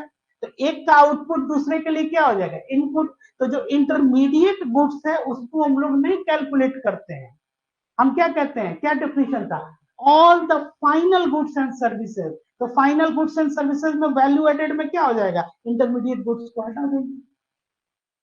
एक तरीका ये हो गया। दूसरा तरीका क्या है कि सबके इनकम को जोड़ दीजिए। तीसरा है सबके एक्सपेंडिचर को जोड़ दीजिए। इस तरह से हम नेशनल इनकम जो है ये निकाल सकते हैं। यही तो आसान चीज तो है, समझ में आ गया?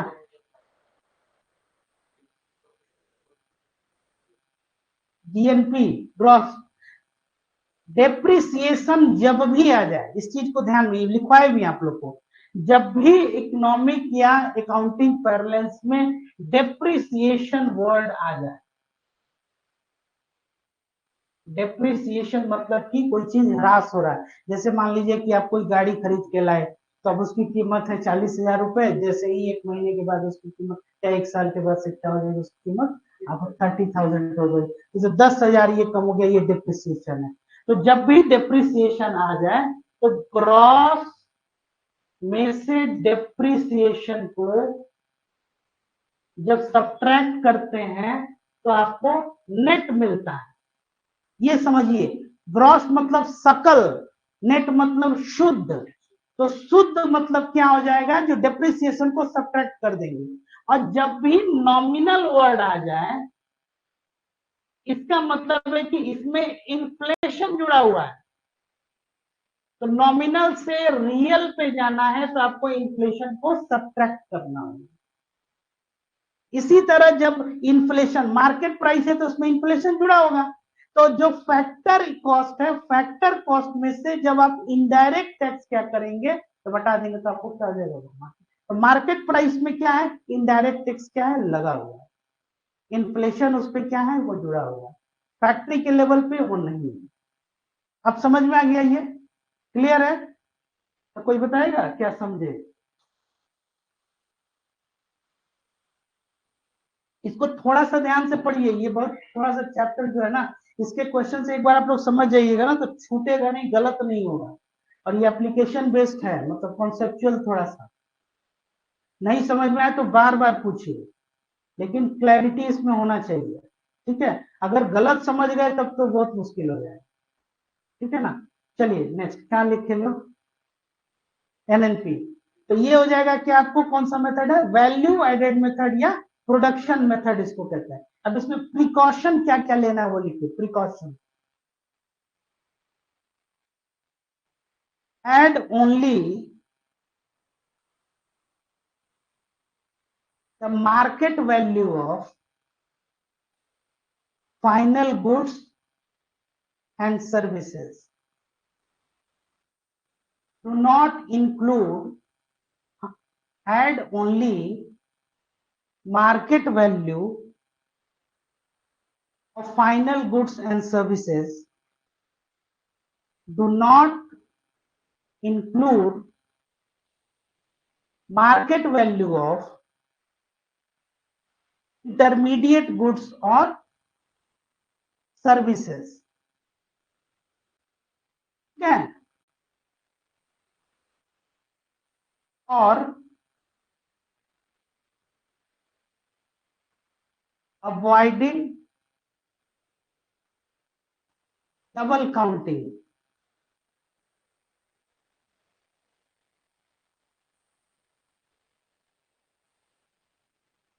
Avoiding double counting.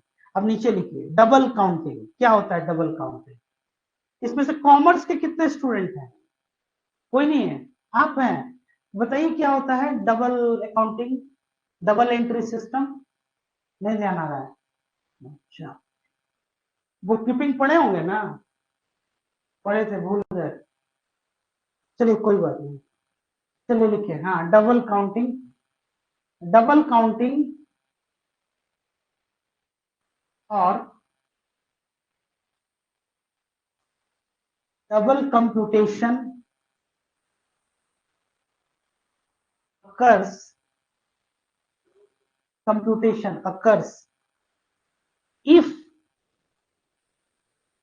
output of all the producers is added up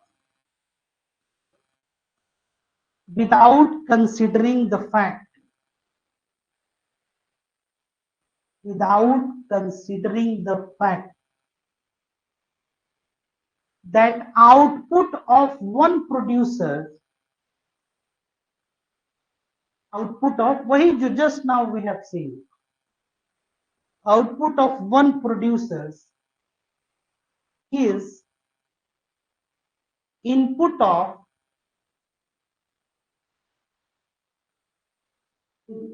of another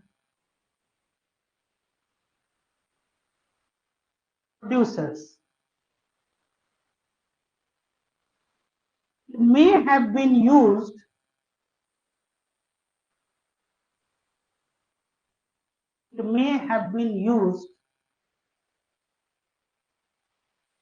input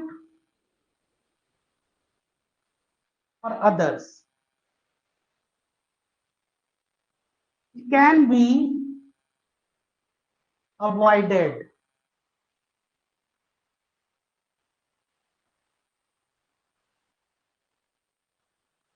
slow बोलिए, अच्छा हाँ तेज थोड़ा हो रहा है नहीं, इट कैन बी बेस्ट, वही जो बताए उसी को बस नोट करवाना है लोगों को। हाँ avoided, it can be best avoided by, it can be best avoided by adding of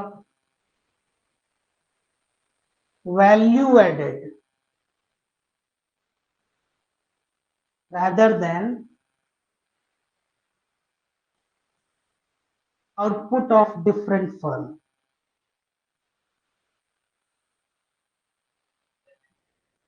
Output of different firms. अब लिख लीजिए value added,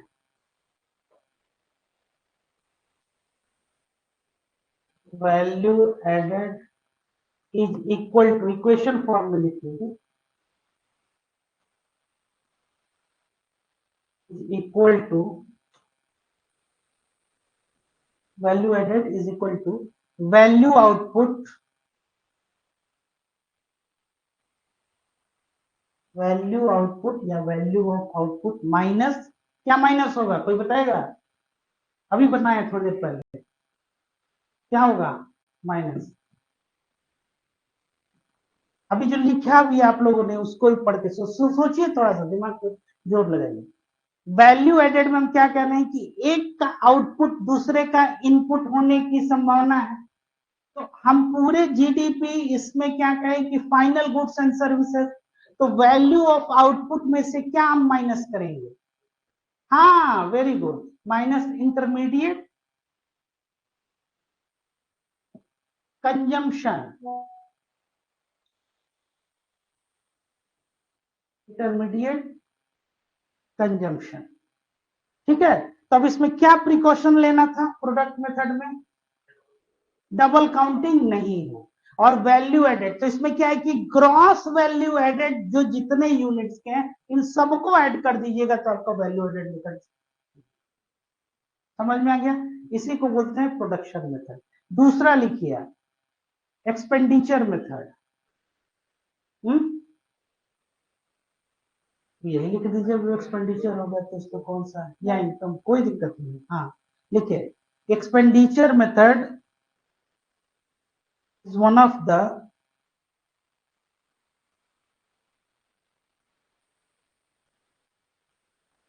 method in which GDP, gross domestic product, measures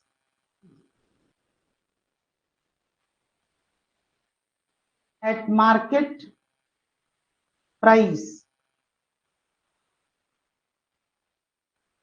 as the sum total of the expenditure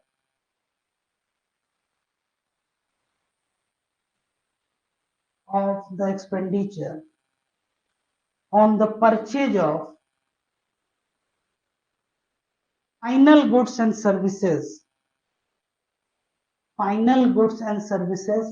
produced within the domestic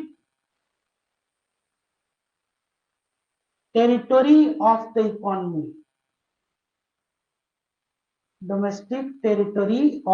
economy, during the period of an accounting year.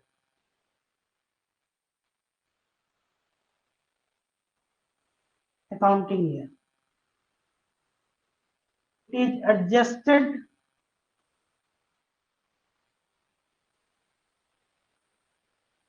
to find national income.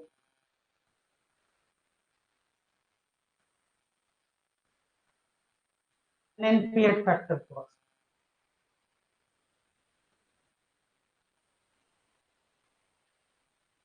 Next is precaution.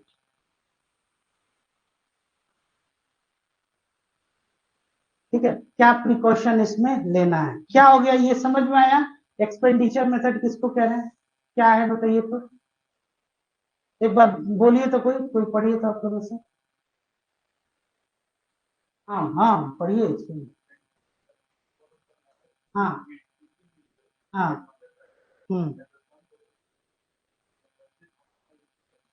हाँ हाँ हाँ ठीक है, समझ में आ रहा है। हाँ, इसमें क्या प्रिकॉशन लेना है तो लिखिए कंसीडर, हाँ प्रिकॉशन लिखिए consider only the expenditure, consider only the expenditure of final goods that causes 1 2 3 4 में लिखिएगा that causes final consumption। दूसरा लिखिए कैपिटल फॉर्मेशन और ब्रैकेट में investment expenditure.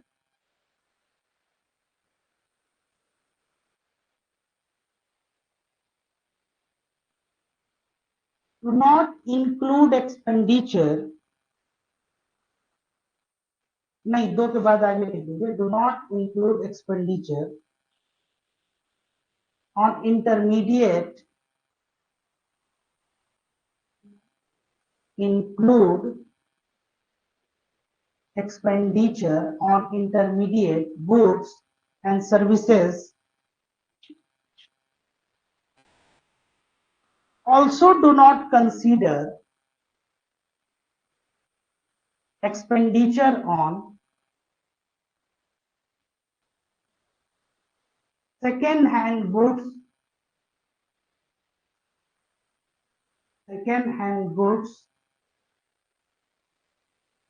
or on shares and bonds,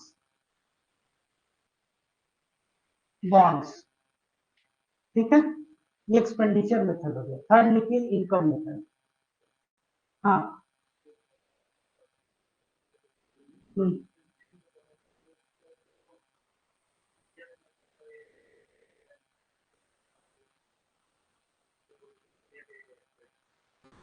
domestic है, डोमेस्टिक मतलब घरेलू। तो इसीलिए इसका डेफिनेशन ही क्या है कि विद इन योर टेरिटोरी, तो आपका जो भी डोमेस्टिक टेरिटोरी है इसी के अंदर वो मायने रखता है।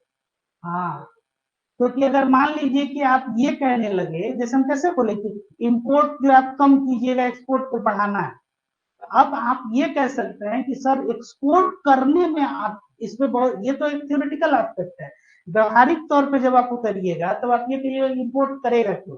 जो आदमी इसको पढ़ेगा तुरंत यही बोलेगा कि सबसे पहले क्या करते हैं, एक मिनट ये नेट है ना, सबसे पहले क्या करते हैं कि हम एक इंपोर्ट को बंद ही कर देते हैं आज ही तत्काल प्रभाव से। हम बता रहे हैं क्यों। अब जैसे अब आप क्या करने लगे कि सस्ता अगर कहीं मैन्युफैक्चरिंग हो, आपके यहाँ जो मैन्युफैक्चरिंग कॉस्ट पूरा सब उसको प्रोडक्ट बना के एक्सपोर्ट करने में जितना आपको क्या हो रहा है, आपका टोटल जो कॉस्ट आ रहा है और अंत में जो आपके पास जो यील्ड आ रहा है वो कम हो। इससे ज्यादा आसान होगा कि हम कहीं दूसरे जगह से प्रोडक्ट बनाया उसको यहाँ लाए और यहाँ से हम सेल करें, तो हमको क्या हो जाएगा, हमको एक्सपोर्ट मतलब दूसरे का सामान जो है वो लाके वही एक्सपोर्ट वगैरह, जिसको ट्रेडिंग बोलते हैं। ट्रेडर्स क्या करते हैं, जैसे कि अभी आपको ये मुझे एग्जांपल भी दे रही थी, ये जितनी जो कंपनियां हैं डिजिटल आजकल, अमेजन फ्लिपकार्ट, ये क्या करती है भाई, इनका सामान इनको मैन्युफैक्चरिंग नहीं किया तो वो क्या है, वो ट्रेडर की तरह, तो वो क्या है कि वो प्रॉफिटेबल और टैक्सेशन पार्ट में वो अपने यहाँ गवर्नमेंट को टैक्स दे रहे हैं। तो अब उनका पैसा कहाँ जा रहा है, अभी जो आपने पढ़ा कि फाइनेंशियल फर्म फाइनेंशियल इंस्टीट्यूशन में अगर आपने निवेश किया है डिविडेंड आपको मिल रहा है, तो अर्नड इनकम, ये इनकम कहाँ जा रहा है, उनके अपने कंट्री में टैक्स वहां पे दे रहे हैं। ये तो आप देखिएगा कि ये थ्योरेटिकल पार्ट है कि इंपोर्ट अगर आप नहीं कर रहे हैं तो कई जगह आप देखिएगा कि आपकी जो कॉस्टिंग है, जैसे आपको हमने एक और एग्जांपल जो दिया कि वही कि आप रॉ मटेरियल लाइए और फिर बनवाइए और फिर आप जो है उससे ज्यादा आसान जो है, प्लस उसके बाद से लॉजिस्टिक्स कॉस्ट और भी बहुत सा इन्वॉल्व है, समझ रहे हैं ना। तो ये एस्पेक्ट भी आपको ध्यान में रखना होगा।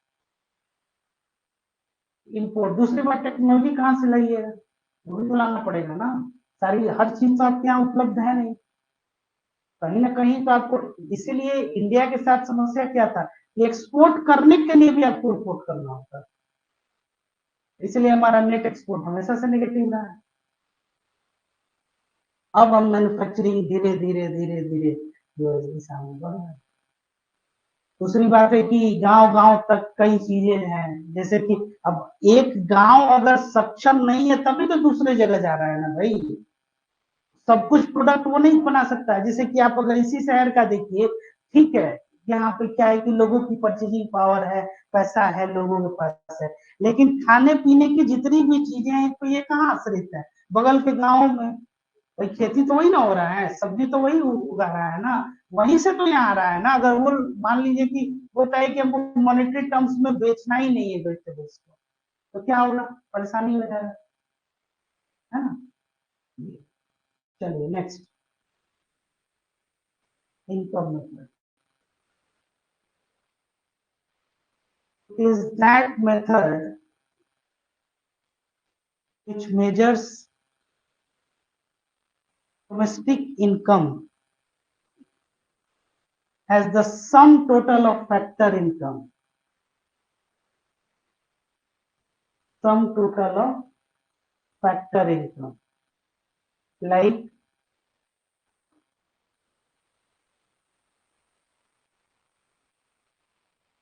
rent, sum total of factor incomes like rent, interest, profit, wages। Wages और सैलरी में क्या अंतर है? आप कॉमर्स के स्टूडेंट हैं, आप बताइए।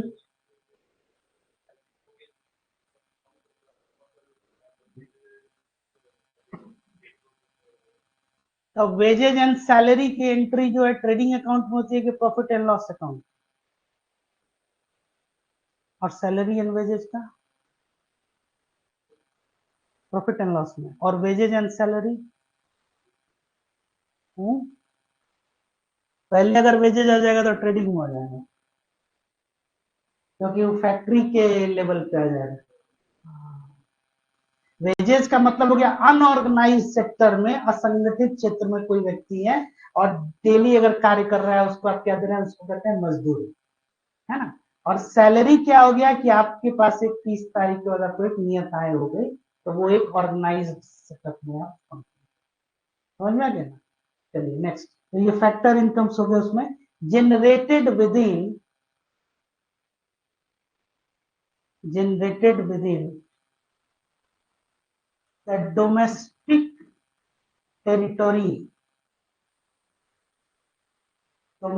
territory of a country during the period of an accounting year.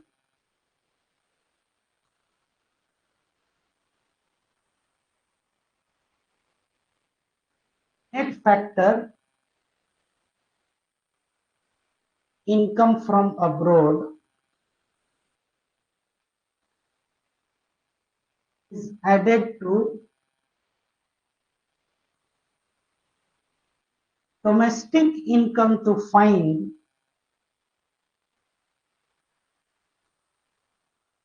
national income.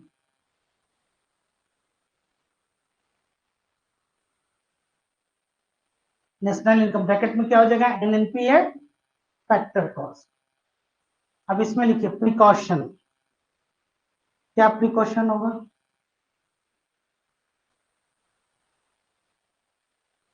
add only factor income,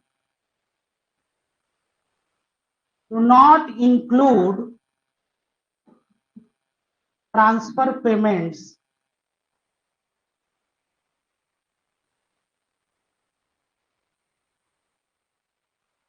also do not include income generated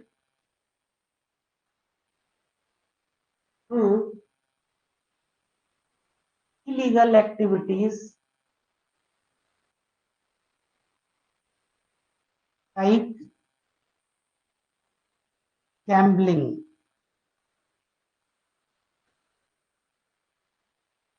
gambling किसको कहते हैं, हाँ हाँ, वो इंक्लूड नहीं है, ठीक है। अब इसमें ध्यान दीजिएगा कि जो कैसीनो वगैरह होता है, उसमें जो है बाद में जो वो अर्न इनकम, जो लोग जो पैसा लेके जो वहां से मान लीजिए कोई तो पैसा कमा रहा है, वो निकल के और जैसे ही वो कंजम्पशन एक्टिविटी में या फिर अदर किसी एक्टिविटी करती, वो पैसा फिर से आ जाएगा, वो अर्न। हाँ, पूछ रहे थे क्या थे? समझ में आ गया? जैसे सेकेंड हैंड को यहाँ हम क्या करेंगे, प्रोडक्ट को हम नहीं जोड़ रहे हैं। कितनी यहाँ पे आप देखिएगा कि शॉप्स ऐसी हैं, तो ये करिए कि आइए हमारे दुकान से सेकेंड हैंड बाइक जो है वो लेके जाइए। तो सेकेंड हैंड बाइक अब वो क्या हो जाएगा, अब आपने जो फाइनल गुड्स एंड सर्विसेज को तो इंक्लूड कर रहे हैं, तो डबल कंप्यूटेशन नहीं हो जाए, इसलिए वो उसका पूरा जो है अर्थतंत्र किस पे बिका हुआ है, ये जुटा हुआ है, जो सेकेंड हैंड जो बाइक वो बिकेगा उसी पे, या कार जो बिक रहा है। समझ रहे हैं इस चीज को? तो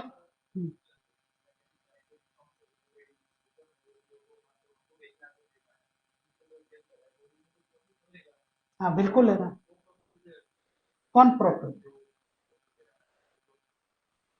नहीं, वो नहीं आ रहा है ना, इंटरमीडिएट्स को हमको रखना ही नहीं है, हमको फाइनल गुड्स एंड सर्विसेज जो है वो। इसीलिए वैल्यू एडेड मेथड में भी आप देखे थे क्या कि कॉर्पोरेट का जो प्रॉफिट टैक्स है वो इंक्लूड नहीं होता है ट्रेडिशनल थ्योरी से, अब उसको मॉडर्न थ्योरी में कहा जा रहा है कि नहीं, इसको भी आप रखिए, क्योंकि डबल टैक्सेशन है ना। जैसे जैसे डिविडेंड पे जो अनडिस्ट्रीब्यूटेड प्रॉफिट्स को क्या करते थे, पर्सनल इनकम में क्या करते थे, पर्सनल इनकम में,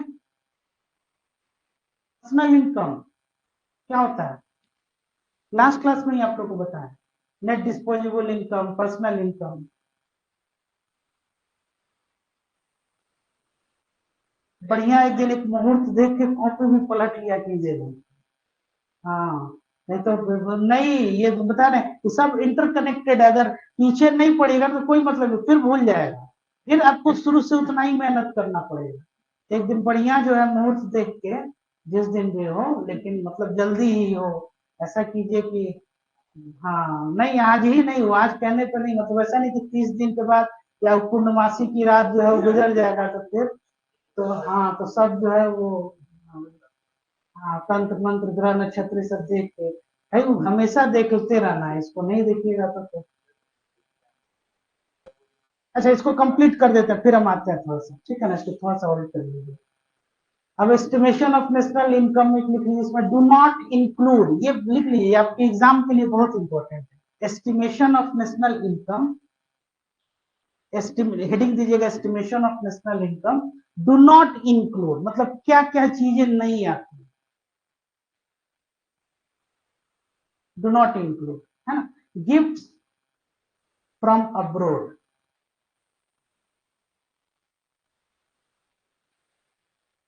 अब्रोड, अब्रोड मतलब फॉरेन।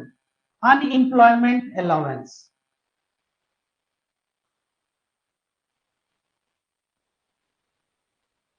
फिनेंशियल हेल्प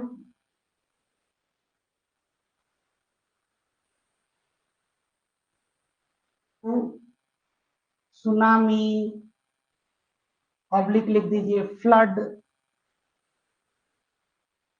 विक्टिम्स, है ना। परचेज ऑफ वेजिटेबल्स,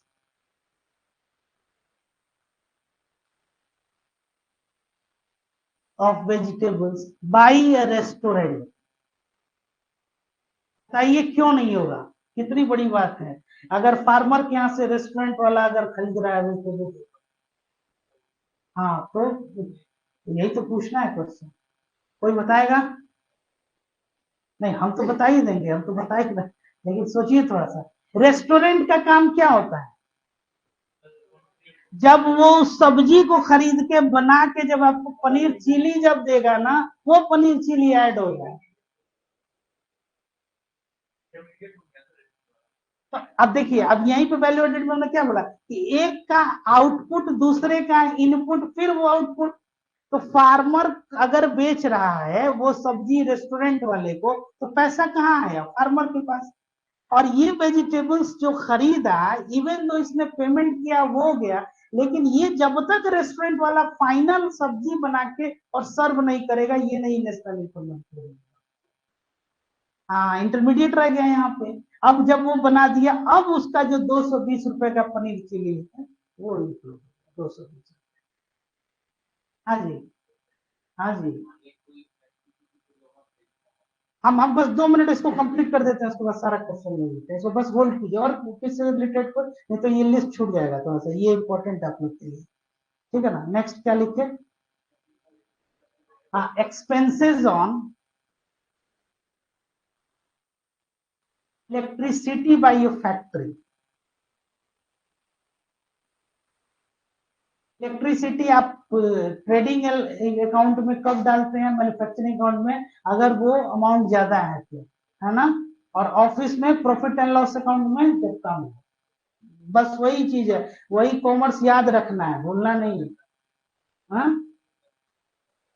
हाँ, तो 3 साल में सीखे तो अब उसको समझिए, तो उसके बाद भी याद नहीं है, सब भूल गए, तब फिर उसको रिवीजन में रखना है। चलिए नेक्स्ट आगे, leisure time activities. Leisure time activities like growing vegetables and flowers in your kitchen garden।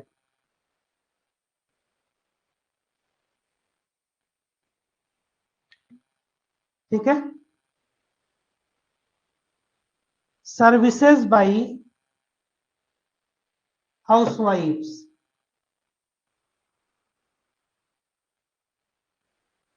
इसका हेडिंग क्या दिया है? डू नॉट इंक्लूड ना। हाँ, ऐसा नहीं कि केवल नॉट नहीं रहेगा तो सब कहानी खत्म। देखिए, money received by an individual from his son working abroad.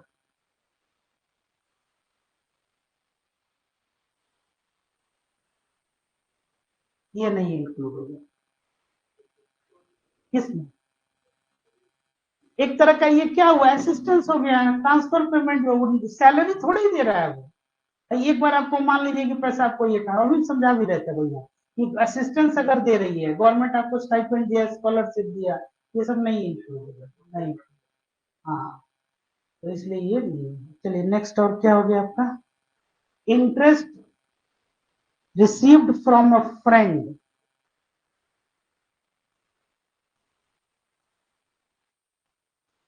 On loans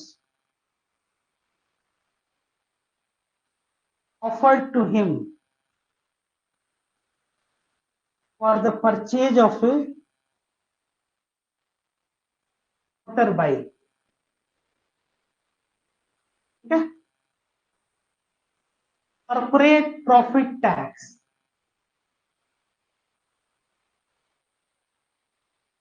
ये सारी चीजें जो है आपका क्या होगा, ये do not include in estimation in national income. जैसे इसमें सबसे इंपॉर्टेंट क्या है, 3-4 चीजें जहां कंफ्यूजन हो सकता है। एक तो रेस्टोरेंट वाला जो है वेजिटेबल खरीदा, ये नहीं है। सर्विसेज रेंडर्ड बाई हाउसवाइफ, ये इंक्लूड नहीं हुआ। दूसरी बात की कोई व्यक्ति है, अगर उनके पास असिस्टेंस है किसी तौर पे, उनका लड़का या फिर कोई मान लीजिए कि वो अब्रॉड से ये दे रहे हैं, तो वो नहीं इंक्लूड होगा। गिफ्ट्स जो है वो इंक्लूड नहीं हो रहा है ना। आप अपने फ्रेंड्स को जो है इंटरेस्ट जो है लोन पे जो है बाइक कर ले रहे हैं, और अगर आपको ये मिला वो क्या है, वो भी नहीं इसमें इंक्लूड होगा। चलिए डू इंक्लूड, अब क्या क्या इंक्लूड होता है ये लिखिए, ये 2 लिस्ट बना देंगे तो आप लोग का लिखिए। पहला लिखिए डिफेंस एंड, हाँ, एंड सर्विसेज, सिक्योरिटी सर्विसेज। दूसरा, free services by the government.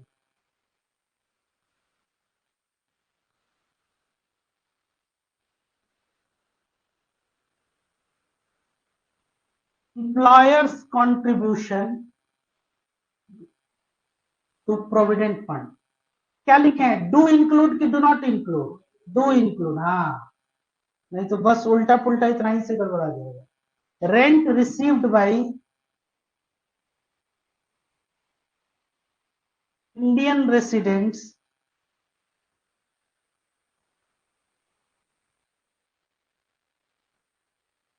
On building rented out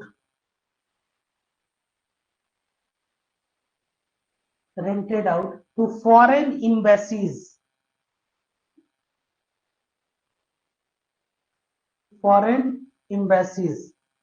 in India.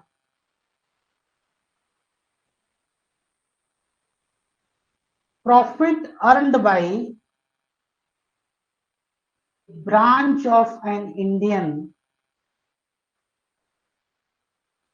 profit earned by a branch of an Indian bank in London. नहीं, इस चीज को ध्यान में दीजिएगा, केवल हाँ ये लंदन आपको एग्जांपल दिए हैं, या अब्रोड कर सकते हैं, लंदन, यूएसए, सिंगापुर कहीं भी हो सकता है, या अब्रोड आपको है ये आप लिख सकते हैं। नेक्स्ट आगे लिखिए, wages received by Indian employees working in foreign embassies.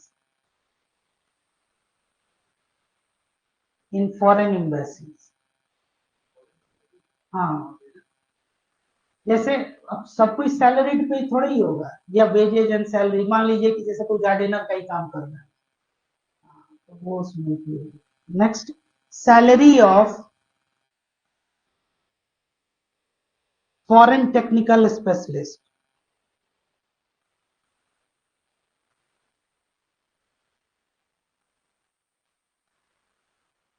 Dividend received by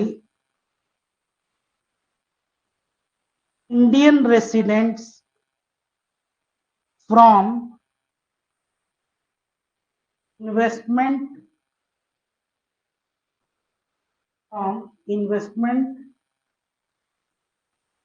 in this one, foreign financial firm,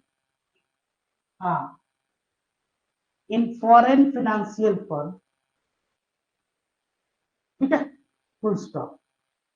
तो यहाँ पे इसको हम कंक्लूड कर रहे हैं, तो क्या क्या इसमें डू इंक्लूड में क्या क्या है नेशनल इनकम में, डिफेंस एंड सिक्योरिटी सर्विसेज, ठीक है, फॉरेन एम्बेसीज में अगर मान लीजिए कोई काम कर रहा है, टेक्निकल कोई स्पेशलिस्ट है वो हो गया, या इसके अलावे और क्या हो जाएगा जो उसको वेजेज वहां पे मिल रहा है, ठीक है, और क्या इसमें इंक्लूड होगा, employers contribution to provident fund, ये सारी चीजें जो आपका ये नेशनल इनकम में, आपको अगर रेंट मिल रहा है जो आपकी एम्बेसीज है यहाँ पे फॉरेन एम्बेसीज से, तो ये सब आपका किसमें इंक्लूड हो जाएगा, नेशनल इनकम। और क्या नहीं होगा, जो तो अनअर्न्ड इनकम जो है वो इंक्लूड नहीं होता। So on this note, I am going to conclude this session and this chapter. Next class में हम लोग start करेंगे अगला।